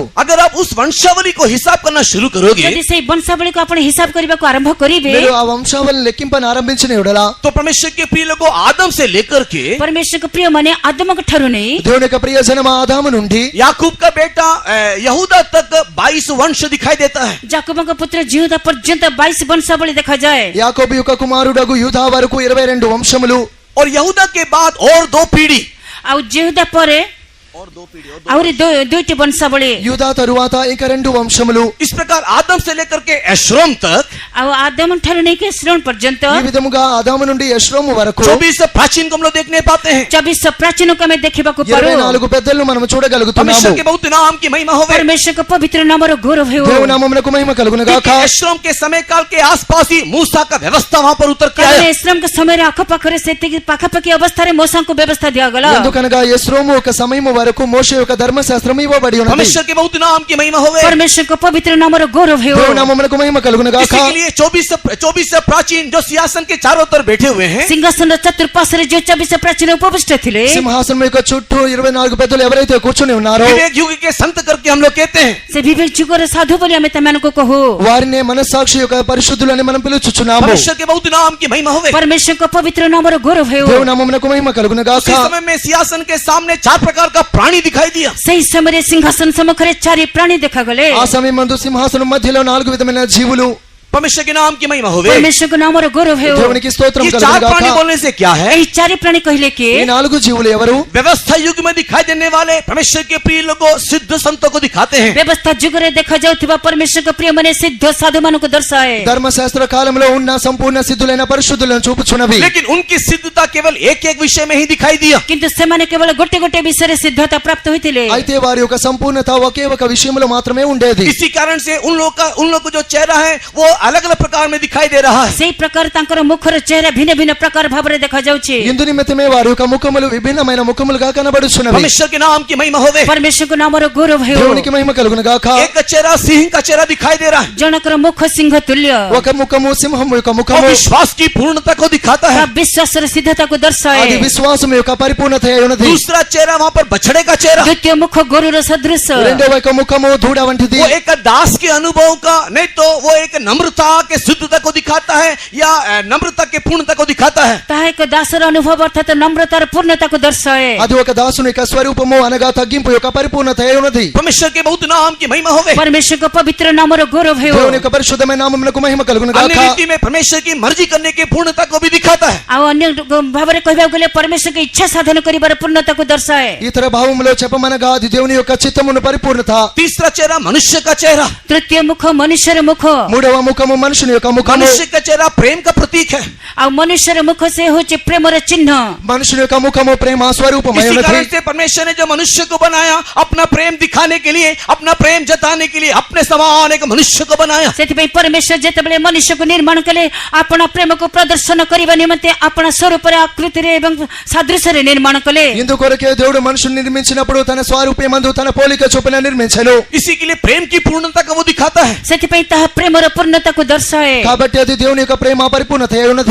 वहां पर एक उका पक्षी को देखने पाते हैं। ସେଠାରେ ଗୋଟେ ଉତ୍କୃଷ୍ଟ ପକ୍ଷୀକୁ ଦେଖିବାକୁ ପାରୁ। అక్కడ ఒక పక్షి రాజు యొక్క ముఖమును మనం చూస్తున్నాము. ये पवित्रता की एक सिद्धता को नहीं तो पवित्रता की पूर्णता को दिखाता है। ଏହା ପବିତ୍ରତାର ସିଦ୍ଧତାର ନିଦର୍ଶନ ଅଟେ। ఇది పరిశుద్ధత యొక్క సంపూర్ణత యొక్క సాదృశ్యమై ఉన్నది. पुरातन नियम के संतों के उदाहरण को देखने से ପୁରାତନ ନିୟମର ସାଧୁମାନଙ୍କ ଉଦାହరణକୁ ଦେଖିଲେ పాత నిబంధన పరిశుద్ధ యొక్క ఆ మాదిరిని చూసినప్పుడు उन लोग एक एक विषय में केवल पूर्णता को प्राप्त किया। ସେମାନେ ଏକ ଏକ ବିଷୟରେ ସିଦ୍ଧତା ପ୍ରାପ୍ତ କଲେ। వారు ఒకే ఒక విషయములలో తమ యొక్క పూర్ణతను కనపరచరి. लेकिन सब लोग ने चारों प्रकार की बातों में पूर्णता उनको नहीं मिला। କିନ୍ତୁ ସମସ୍ତଙ୍କ ଠାରେ ଏ ଚାରି ବିଷୟରେ ପୂର୍ଣ୍ଣତା ଦେଖାଗଲା ନାହିଁ। అయితే అందరిలోనూ 4 ప్రకారమైన పరిపూర్ణత లేదు. इसीलिए कारण से उन लोग यीशु के समान दिखाई नहीं दे पाएंगे, ସେହି କାରଣରୁ ସେମାନେ ଯୀଶୁଙ୍କ ସଦୃଶ ଦେଖାଯିବେ ନାହିଁ। అందువల్లనే వారు యేసు వలె కనబడలేదు. क्योंकि यीशु विश्वास में भी पूर्ण हुआ। କାରଣ ଯୀଶୁ ବିଶ୍ୱାସରେ ପୂର୍ଣ୍ଣ ଥିଲେ। ఎందుకనగా యేసు విశ్వాసములో పరిపూర్ణుడు. परमेश्वर की मर्जी करने में भी वो पूर्ण था। ପରମେଶ୍ୱରଙ୍କ ଇଚ୍ଛା ସାଧନ କରିବାରେ ପୂର୍ଣ୍ଣତା, దేవుని చిత్తము చేయుటలో वो పరిపూర్ణుడు. प्रेम में पूर्ण था। ସେ ପ୍ରେମରେ ପୂର୍ଣ୍ଣତା, అతడు ప్రేమలో वो పరిపూర్ణుడు. पवित्रता में भी पूर्ण है। ସେ ପବିତ୍ରତାରେ ମଧ୍ୟ ପୂର୍ଣ୍ଣ ଅଟନ୍ତି। అతడు పరిశుద్ధతలో కూడా పూర్ణుడు. परमेश्वर के नाम की महिमा होवे। ପରମେଶ୍ୱରଙ୍କ ନାମର ଗୌରବ ହେଉ। దేవుని నామమునకు మహిమ కలుగును उसी గాక. समय में ये चार प्राणी और चार प्रकार के विषय को भी दिखाता है। ସେହି ସମୟରେ ଚାରି ପ୍ରାଣୀ ଆଉ ଚାରି ପ୍ରକାର ବିଷୟକୁ ଦର୍ଶାଏ। అదే సమయంలో ఈ 4 జీవులు 4 విషయములను కూడా ये చూపుచున్నవి. चार प्राणी चार विषय को क्या दिखाता है? ଏହି ଚାରି ପ୍ରାଣୀ ଚାରି ବିଷୟକୁ କଣ ఈ ଦର୍ଶାଏ? 4 జీవులు 4 విషయములు ఏమి చూపుచున్నవి? पुरातन नियम के लोग भी एक उत्तम पुनरुत्थान को एक उत्तम सिंहासन की ओर देख करके बैठे हुए थे। ପୁରାତନ ନିୟମର ଲୋକମାନେ ମଧ୍ୟ ଗୋଟେ ଉତ୍ତମ ପୁନରୁତ୍ଥାନ ଉତ୍ତମ ସିଂହାସନର ଆଶାରେ ବସିଥିଲେ। పాత నిబంధన పరిశుద్ధులు కూడా శ్రేష్టమైన పునరుత్థానం పొందగోరి సింహాసనము ఎదురు చూచుచుండిరి. अगर आप लोग इब्रानी की किताब 11 अध्याय को पढ़ोगे ଯଦି ଆପଣ ଏବ୍ରୀ ପତ୍ରୀ ତାର 11 ପର୍ବକୁ ପଢିବେ, మీరు హెబ్రీయులకు రాసిన పత్రిక 11వ అధ్యాయాన్ని చదివినప్పుడు इब्रानी की पत्री 11 अध्याय के 35 वचन को पढ़ने के समय में ଏବ୍ରୀ ତାର 11 ପର୍ବ 35 ପଦ ପଢିବା ସମୟରେ హెబ్రీయులు రాసిన పత్రిక 11వ అధ్యాయం 39 40 వాక్యాలు కలిపి पुरातन చదివినప్పుడు नियम के संतों के बारे में लिखा हुआ है उन लोग एक उत्तम पुनरुत्थान की बात जो रहे थे। ପୁରାତନ ନିୟମର ସାଧୁମାନଙ୍କ ବିଷୟରେ ଲେଖାଯାଏ ସେମାନେ ଏକ ଉତ୍କୃଷ୍ଟତର ପୁନରୁତ୍ଥାନର ପ୍ରାପ୍ତ ହେବା ନିମନ୍ତେ ଅପେକ୍ଷାରେ ଥିଲେ। వారు శ్రేష్టమైన పునరుత్థానం పొందగోరి ఎదురు చూచుచుండిరి. परमेश्वर के बहुत नाम की महिमा होवे। ପରମେଶ୍ୱରଙ୍କ ପବିତ୍ର ନାମର ଗୌରବ ହେଉ। దేవుని యొక్క పరిశుద్ధమైన నామమునకు మహిమ वो కలుగును उत्तम గాక. पुनरुत्थान बोलने का मतलब सिंहासन को दिखाता है। ସେହି ଉତ୍ତମ ପୁନରୁତ୍ଥାନ କହିବାର ଅର୍ଥ ସିଂହାସନକୁ ଦର୍ଶାଏ। ఆ శ్రేష్టమైన పునరుత్థానము అనగా అది సింహాసనమును చూపుచున్నది. लेकिन उन लोग उस सिंहासन में वर्तमान दिखाई नहीं दे रहे। କିନ୍ତୁ ସେମାନଙ୍କୁ ସିଂହାସନରେ ସେମାନେ ଦେଖାଯାଉନାହାନ୍ତି। అయితే ప్రస్తుతము వారు ఆ యొక్క సింహాసనంలో ఎందుకు కనబడట్లేదు? पुरातन नियम के लोग सिंहासन में नहीं है। ପୁରାତନ ନିୟମର ଲୋକେ ସିଂହାସନରେ ନାହାନ୍ତି। పాత నిబంధన పరిశుద్ధులు ఆ యొక్క సింహాసనం ఎదుట లేరు. पुरातन नियम के लोग यीशु मसीह का दुल्हन नहीं है। ପୁରାତନ ନିୟମର ଲୋକେ ଯୀଶୁ ଖ୍ରୀଷ୍ଟଙ୍କର କନ୍ୟା ନୁହନ୍ତି। పాత నిబంధన పరిశుద్ధులు ప్రభు అయిన యేసుక్రీస్తు యొక్క పెండ్లి కుమార్తె కాదు. इब्रानी की पत्री 11 अध्याय के 40 वचन को पढ़ने के समय में एब्री पत्री तार 11 पर्व 40 पद पढ़िबा समय रे హెబ్రీయులు రాసిన పత్రిక 11వ అధ్యాయం 40వ వాక్యం हमारे लिए చదివినప్పుడు पहले से एक उत्तम पुनरुत्थान रखा हुआ है। पूर्वरु एक उत्कृष्टतर पुनरुत्थान रखा जायछि। మన కొరకు పూర్వము నుండి ఒక శ్రేష్టత కలిగి ఉన్నది. हमारे लिए पहले से रखा हुआ करके प्रेरित पौलुस लिख रहा है। प्रेरित पौल लेखुचंती आम निमंते पूर्वरु ताहा रखा जायछि। దేవుడు మన కొరకు ముందు నుంచే శ్రేష్టమైన దాన్ని సిద్ధపరచనని అపోస్తలుని పౌలు రాయుచున్నాడు. और उन लोग हमारे बिना सिद्ध नहीं हो सकते। से माने आंभमानक बिना सिद्धि लाभ करि परिबे नाही। వారు మనము లేకుండా సంపూర్ణులు కాలేరు. हमारे बिना वे लोग सिद्ध नहीं हो सकते कहने का मतलब क्या है? आम बिना से माने सिद्धता लाभ करि परिबे नहीं तार अर्थ कहिबार మనము లేకుండా వారు సంపూర్ణులు కాలేరు. దీని భావం ఏమి? हम लोग बोलने का मतलब नया नियम के कलीसिया को दिखाता है। आंभे माने कहिबार अर्थ नूतन नियमर मंडली को देखाए। మనము అనగా కృత నిబంధన సేవను చూపుచున్నది. वे लोग बोलने का मतलब पुरातन नियम के संत जो 11 अध्याय में लिखा हुआ है। आ से माने कहिबार अर्थ पुरातन नियमर साधु 11 पर्व रे लिखा जाए। వారు అనగా హెబ్రీయులు రాసిన పత్రిక 11వ అధ్యాయంలో రాయబడిన పాత నిబంధన పరిశుద్ధులు. परमेश्वर के नाम की महिमा होवे। परमेश्वर को नामर गौरव हेउ। దేవుని నామమునకు మహిమ కలుగును हमारे గాక. बिना वे लोग सिद्ध नहीं हो सकते। आम बिना सेमाने सिद्धता पाई परिबे नहीं। మనము లేకుండా వారు సంపూర్ణులు కాలేరు. इसके लिए वे लोग परमेश्वर के प्रिय लोगों सिंहासन में नहीं आ सकते। सेति निमित्ते परमेश्वर को प्रिय माने सेमाने सिंहासन को आसे परिबे नहीं। కాబట్టి దేవుని యొక్క ప్రియ జనమా వారు సింహాసనంలోనికి రాలేరు. व्यवस्था और भविष्यता यूहन्ना के समय तक था करके यीशु मसीह बोल रहा है। व्यवस्था भविष्यवक्ता सब कुछ जोहनो के समय थिला बोले लिखा जाए। ప్రవక్తలు ధర్మశాస్త్రమును యోహాను వరకు ఉన్నారని ప్రభువైన యేసు సెలవిచ్చుచున్నారు. यूहन्ना रचित सुसमाचार के 30 अध्याय में पढ़ने के टाइम यूहन्ना क्या बोल रहा है? जोहनो रचित सुसमाचार 3 पर्व पढ़िबा समय जोहनो क्या कोण యోహాను कहउछंती? సువార్త 3వ అధ్యాయాన్ని చదివినప్పుడు యోహాను ఏమి తెలుపుచున్నాడు? बपतिस्मा देने वाला यूहन्ना 3 अध्याय के 29 वचन में इस प्रकार बोलता है। बप्तिजक जोहनो 3 पर्व 29 पदरे कहउछंती। యోహాను సువార్త 3వ అధ్యాయం 29లో బాప్తిస్మం ఇచ్చు యోహాను ఇలాగ చెప్పుచున్నాడు. जिसके पास दुल्हन है वही दुल्हा है, अब जे कन्या ग्रहण करंती से बर। పెండ్లి కుమార్తె గలవాడు పెండ్లి కుమారుడు. लेकिन उसका मित्र दूल्हे की आवाज को सुन करके आनंदित होता है। किंतु तहाकर बंधु से बरंकर स्वर सुनि के आनंदित हुए। అయితే అతని యొక్క స్నేహితుడు పెండ్లి కుమారుని యొక్క స్వరం విని ఆనందించుచున్నాడు. वो देखो मेरा आनंद पूरा हुआ। एवं से कहउछंती मोहर आनंद पूर्ण होउची। ఇది విని నా సంతోషము సంపూర్ణమై ఉన్నది. इसका कहने का अर्थ क्या है? एभली कहिबार अर्थ कोन? ఇలాగూ చెప్పుటకు అర్థమేమి? यूहन्ना ना तो दुल्हा है और ना ही दुल्हन है। जोहनो बर नुहे किबा कन्या नुहंते। యోహాను పెండ్లి కుమార్తె కాదు, అతని యొక్క స్నేహితుడు. परमेश्वर के नाम की महिमा होवे। परमेश्वर को नाम गौरव है। దేవుని నామమునకు మహిమ फिर కలుగును यूहन्ना గాక. कौन है? ताले जोहनो के అయితే యోహాను ఎవరు? वो पुरातन नियम के एक संत परमेश्वर का मित्र है। आ पुरातन नियम रे जने साधु से प्रभुंकर मित्र। అతడు పాత నిబంధన పరిశుద్ధుడు. అతడు దేవుని యొక్క స్నేహితుడై वो ఉన్నాడు. दुल्हा नहीं है, वो दुल्हन नहीं है। से बर नुहंते की कन्या नुहंते। అతడు పెండ్లి కుమారుడు కాదు, పెండ్లి కుమార్తె కాదు. लेकिन यीशु मसीह क्या बोलता है? किंतु यीशु ख्रीष्ट कोन कहउछंती? అయితే యేసు ఏమి సెలవిచ్చుచున్నారు? स्त्री से जन्म में से कोई भी यूहन्ना से बड़ा नहीं है। आ स्त्री गर्भजात के ही जोहनो को ठारू महान नुहंते। స్త్రీలో జన్మించిన వారిలో యోహాను కంటే గొప్పవాడెవడునూ లేడు. स्त्री से जन्म में से कोई भी यूहन्ना से बड़ा नहीं है। स्त्री गर्भजात के ही मध्य जोहनो को ठारू महान नुहंते। స్త్రీ జన్మించిన వారిలో యోహాను కంటే గొప్పవారెవరునూ లేరు. लेकिन परमेश्वर के राज में छोटे से भी छोटा यूहन्ना से भी बड़ा है। किंतु परमेश्वर के राज्य रे खिद्र से मध्य जोहनो को ठारू महान। ఆయనను పరలోక రాజ్యంలో మిక్కిలి అల్పుడైన వాడు యోహాను కంటే గొప్పవాడు. मत्ती रचित सुसमाचार 11 अध्याय 11 वचन। माथ्यू लिखित सुसमाचार 11 पर्व 11 पद। మత్తయి సువార్త 11:11. इसके द्वारा हम क्या प्रमाण करना चाहते हैं? एथिरो हमें कोन प्रमाण करियोछु? దీని ద్వారా మేమేమి రుజువు చేయుచున్నాము? पुरातन नियम के संत लोग उस सिंहासन में नहीं आ सकते। पुरातन नियम रे साधु माने से सिंहासन को आसे परिबे పాత नहीं। నిబంధన పరిశుద్ధులు సింహాసనంలోనికి రాలేరు. क्योंकि वो लोग हमारे बिना सिद्ध नहीं हो सकते। कारण से माने आम बिना सिद्धता पाई परिबे नहीं। ఎందుకనగా వారు మనము లేకుండా సంపూర్ణులు కాలేరు. इब्रानी की पत्री 11 अध्याय में ये बात 40 वचन में लिखने के पश्चात एब्री तार 11 पर्व 40 पद रे विषय लिखिबा परे హెబ్రీయులు రాసిన పత్రిక 11:40లో ఈ వాక్యం రాసిన తరువాత इब्रानी की पत्री 12 अध्याय के पहला वचन में प्रेरित पौलुस क्या लिख रहा है? एब्री तार 12 पर्व प्रथम पद रे प्रेरित पौल कोन लिखुछंती? హెబ్రీయులు రాసిన పత్రిక 12వ అధ్యాయం మొదటి వాక్యంలో అపొస్తలుడైన పౌలు ఏమి రాయుచున్నాడు? गवाहों के एक बहुत बड़ा बादल हमको घेरा हुआ इसलिए आ बृहत मेघतुल्य जो बड़ मेघ बेष्टित होइछि सेति पाई ఇంత గొప్ప సాక్షి సమూహం మేఘం వలె మనల్ని ఆవరించి ఉన్నందున हम लोग उलझाने वाले पाप को परित्याग करके यीशु को देख करके दौड़ना चाहिए। आम्भे माने सहज रे बेष्टन करी पाप को परित्याग करी यीशु को देखे की दौड़ीबा उचित। మనము సులువుగా చిక్కులు పెట్టు పాపమును విడిచిపెట్టి యేసును చూచి सारे పరుగెత్తవలెను. प्रकार के बोझ और उलझाने वाले पाप को दूर करके यीशु को देख करके दौड़ना चाहिए। समस्त प्रकार प्रत्येक भार और सहज रे बेष्टन करी पाप को परित्याग करी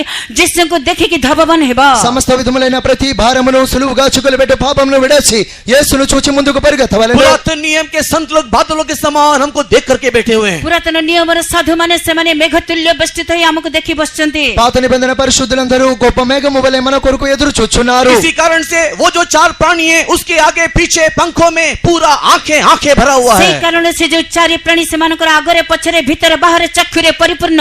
అందువల్లనే ఆ నాలుగు జీవుల యొక్క ఎదుట ముందు వెనుక ప్రతి ప్రక్కను ఆ కన్నులు కనబడుచున్నవి. क्योंकि हम एक उत्तम पुनरुत्थान के लिए बाट जो रहे थे।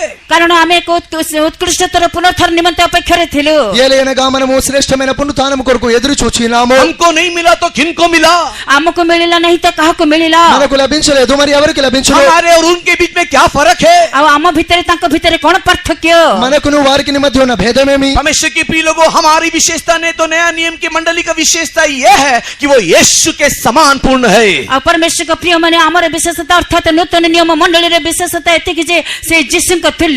దేవుని యొక్క ప్రియ జనమా, నూతన నిబంధన సంఘమైన మన యొక్క పరిపూర్ణత యొక్క అర్థమేమనగా ప్రభు అయిన యేసు యొక్క పరిపూర్ణత ఉన్నది. बाद में हम इस विषय में ध्यान करेंगे। और ए विषय रे ध्यान करिबा। తర్వాత వీటిని మనం ధ్యానించేదము. ये जो बादल ने तो ये जो 4 प्राणी आंखों से वो जो देख रहा है, ए जो बादल अर्थात जो चारि प्राणी से माने चक्षुरे ଆଖିରେ ଦେଖୁଛନ୍ତି ఈ మేఘము వలె నాలుగు ప్రక్కల కనులున్న ఈ జీవులు ఏమి చూచున్నవి? ये चार प्राणी किसको दिखाता है? ଏହି ଚାରି ପ୍ରାଣୀ କାହାକୁ ఈ ଦର୍ଶାଏ? నాలుగు జీవులు ఎవరిని చూపుచున్నవి? पुरातन नियम में दिखाई देने वाले चार प्रकार की अवस्था में दिखाई देने वाले लोगों को दिखाता है। ପୁରାତନ ନିୟମରେ ଦେଖାଯାଇଥିବା ଚାରି ପ୍ରକାର ଅବସ୍ଥାରେ ଥିବା ଲୋକମାନଙ୍କୁ ଦର୍ଶାଏ। పాత నిబంధన కాలంలో నాలుగు విధమైన పరిస్థితుల్లో ఉన్న జనులను చూపుచున్నవి. उसमें सबसे पहले सिंह करके हम लोग देखने पाते हैं। ସର୍ବପ୍ରଥମେ ସିଂହ ବୋଲି ଲେଖାଯାଏ। వాటిలో మొదటి జీవి సింహము వంటిది. सिंह राजा को दिखाता है। ସିଂହ ରାଜାକୁ ଦେଖାଏ। సింహము రాజులను वो చూపుచున్నది. राजा होने पर भी ସେ ରାଜା ହେଲେ ମଧ୍ୟ వారు రాజులైనప్పటికీ वो सिंहासन का दर्शन रखता था।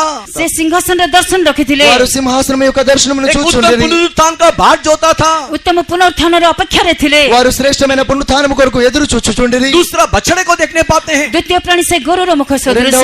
రెండవ ప్రాణి అది దూడ ये వంటిది. पुरातन नियम में दिखाई देने वाले गुलामी में अवस्था में रहने वालों को दिखा रहा है। ପୁରାତନ ନିୟମରେ ଦେଖାଯାଉଥିବା ଦାସତ୍ୱ ଅବସ୍ଥାରେ ଥିବା ଲୋକଙ୍କୁ ଦେଖାଏ। ఇది పాత నిబంధన దాసత్వములో ఉన్న వారిని गुलामी చూపుచున్నది. की अवस्था में भी रह करके भी उनकी आंखें यरूशलेम में बनी रहती थी। ସେମାନେ ଦାସତ୍ୱ ଅବସ୍ଥା ଥିଲେ ମଧ୍ୟ ସେମାନଙ୍କର ଚକ୍ଷୁରେ ସେମାନେ ପରିପୂର୍ଣ୍ଣ ଥିଲେ। వారి పాత నిబంధన కాలంలో ତାଙ୍କର ଚକ୍ଷୁ ଜେରୁସାଲେମକୁ ଦେଖି ରହୁଥିଲା। వారి పాత నిబంధన కాలంలో ఉన్నప్పటికీ వారి యొక్క కన్నులు యెరూషలేమునే చూచుచున్నవి. परमेश्वर के बहुत नाम की महिमा हो। ପରମେଶ୍ୱରଙ୍କ ପବିତ୍ର ନାମର ଗୌରବ ହେଉ। దేవునామమునకు మహిమ కలుగును గాక. तीसरा प्राणी मनुष्य का चेहरा। ତୃତୀୟ ପ୍ରାଣୀ ମନୁଷ୍ୟର ମୁଖ। మూడవ ముఖము మనుషుని యొక్క ముఖం వంటిది. ये मनुष्य का चेहरा साधारण मनुष्य को दिखा रहा है। ଆଉ ମନୁଷ୍ୟର ମୁଖ ସାଧାରଣ ଭାବରେ ମନୁଷ୍ୟକୁ ଦର୍ଶାଏ। ఈ మనుషుని ముఖము సామాన్య మనుషుని చూపుచున్నది. पुरातन नियम में सामान्य मनुष्य भी उत्तम पुनरुत्थान की बाट जोते थे। ପୁରାତନ ନିୟମରେ ସାଧାରଣ ମନୁଷ୍ୟମାନେ ଉତ୍କୃଷ୍ଟତର ପୁନରୁତ୍ଥାନର ଅପେକ୍ଷାରେ ଥିଲେ। పాత నిబంధన కాల సామాన్య మనుషుడు కూడా శ్రేష్టమైన పునరుత్థానమును ఎదురు చూచెను. चौथा प्राणी वहां पर उका पक्षी के समान दिखाई दे रहा है। ଚତୁର୍ଥ ପ୍ରାଣୀ ଉତ୍କର୍ଷ ପକ୍ଷୀ ପରି ଦେଖାଯାଉଛି। నాలుగవ జీవి పక్షిరాజు వంటిది. परमेश्वर के नाम की महिमा होवे। ପରମେଶ୍ୱରଙ୍କ ନାମର ଗୌରବ ହେଉ। దేవునామమునకు మహిమ ये కలుగును గాక. पुरातन नियम में दिखाई देने वाले भविष्यवक्ताओं महायाजकों को दिखाता है। ଆଉ ପୁରାତନ ନିୟମରେ ଦେଖାଯାଉଥିବା ଭବିଷ୍ୟତ ବକ୍ତାଙ୍କୁ ଦର୍ଶାଏ। ఇది పాత నిబంధన కాలంలో ఉన్న ప్రవక్తలను యాజకులను చూపుచున్నది. इन लोग भी एक उत्तम पुनरुत्थान की बाट जोते रहे। ଏମାନେ ମଧ୍ୟ ଉତ୍କୃଷ୍ଟତର ପୁନରୁତ୍ଥାନର ଅପେକ୍ଷାରେ ଥିଲେ। వీరు కూడా శ్రేష్టమైన పునరుత్థానం కొరకు ఎదురు చూచుచుండిరి. लेकिन उन लोग उस सिंहासन में बैठने नहीं पाए, କିନ୍ତୁ ସେମାନେ ସିଂହାସନରେ ବସି ପାରିଲେ ନାହିଁ। ఆయనను వారు సింహాసనం क्योंकि అధిష్ఠించలేకపోయారు. उनके लिए उस समय में यीशु नहीं आया था। କାରଣ ସେହି ସମୟରେ ସେମାନଙ୍କ ନିମନ୍ତେ ଯୀଶୁ ଆସିନଥିଲେ। ఎందుకనగా యేసు ఆ సమయంలో వారి కొరకు ప్రత్యక్షము కాలేదు. परमेश्वर के नाम की महिमा होवे। ପରମେଶ୍ୱରଙ୍କ ନାମର ଗୌରବ ହେଉ। దేవునామమునకు మహిమ కలుగును గాక. और उस सिंहासन के सामने कांच के समान दिखाई देने वाला एक समुद्र भी है। ସିଂହାସନ ସମ୍ମୁଖରେ ସେ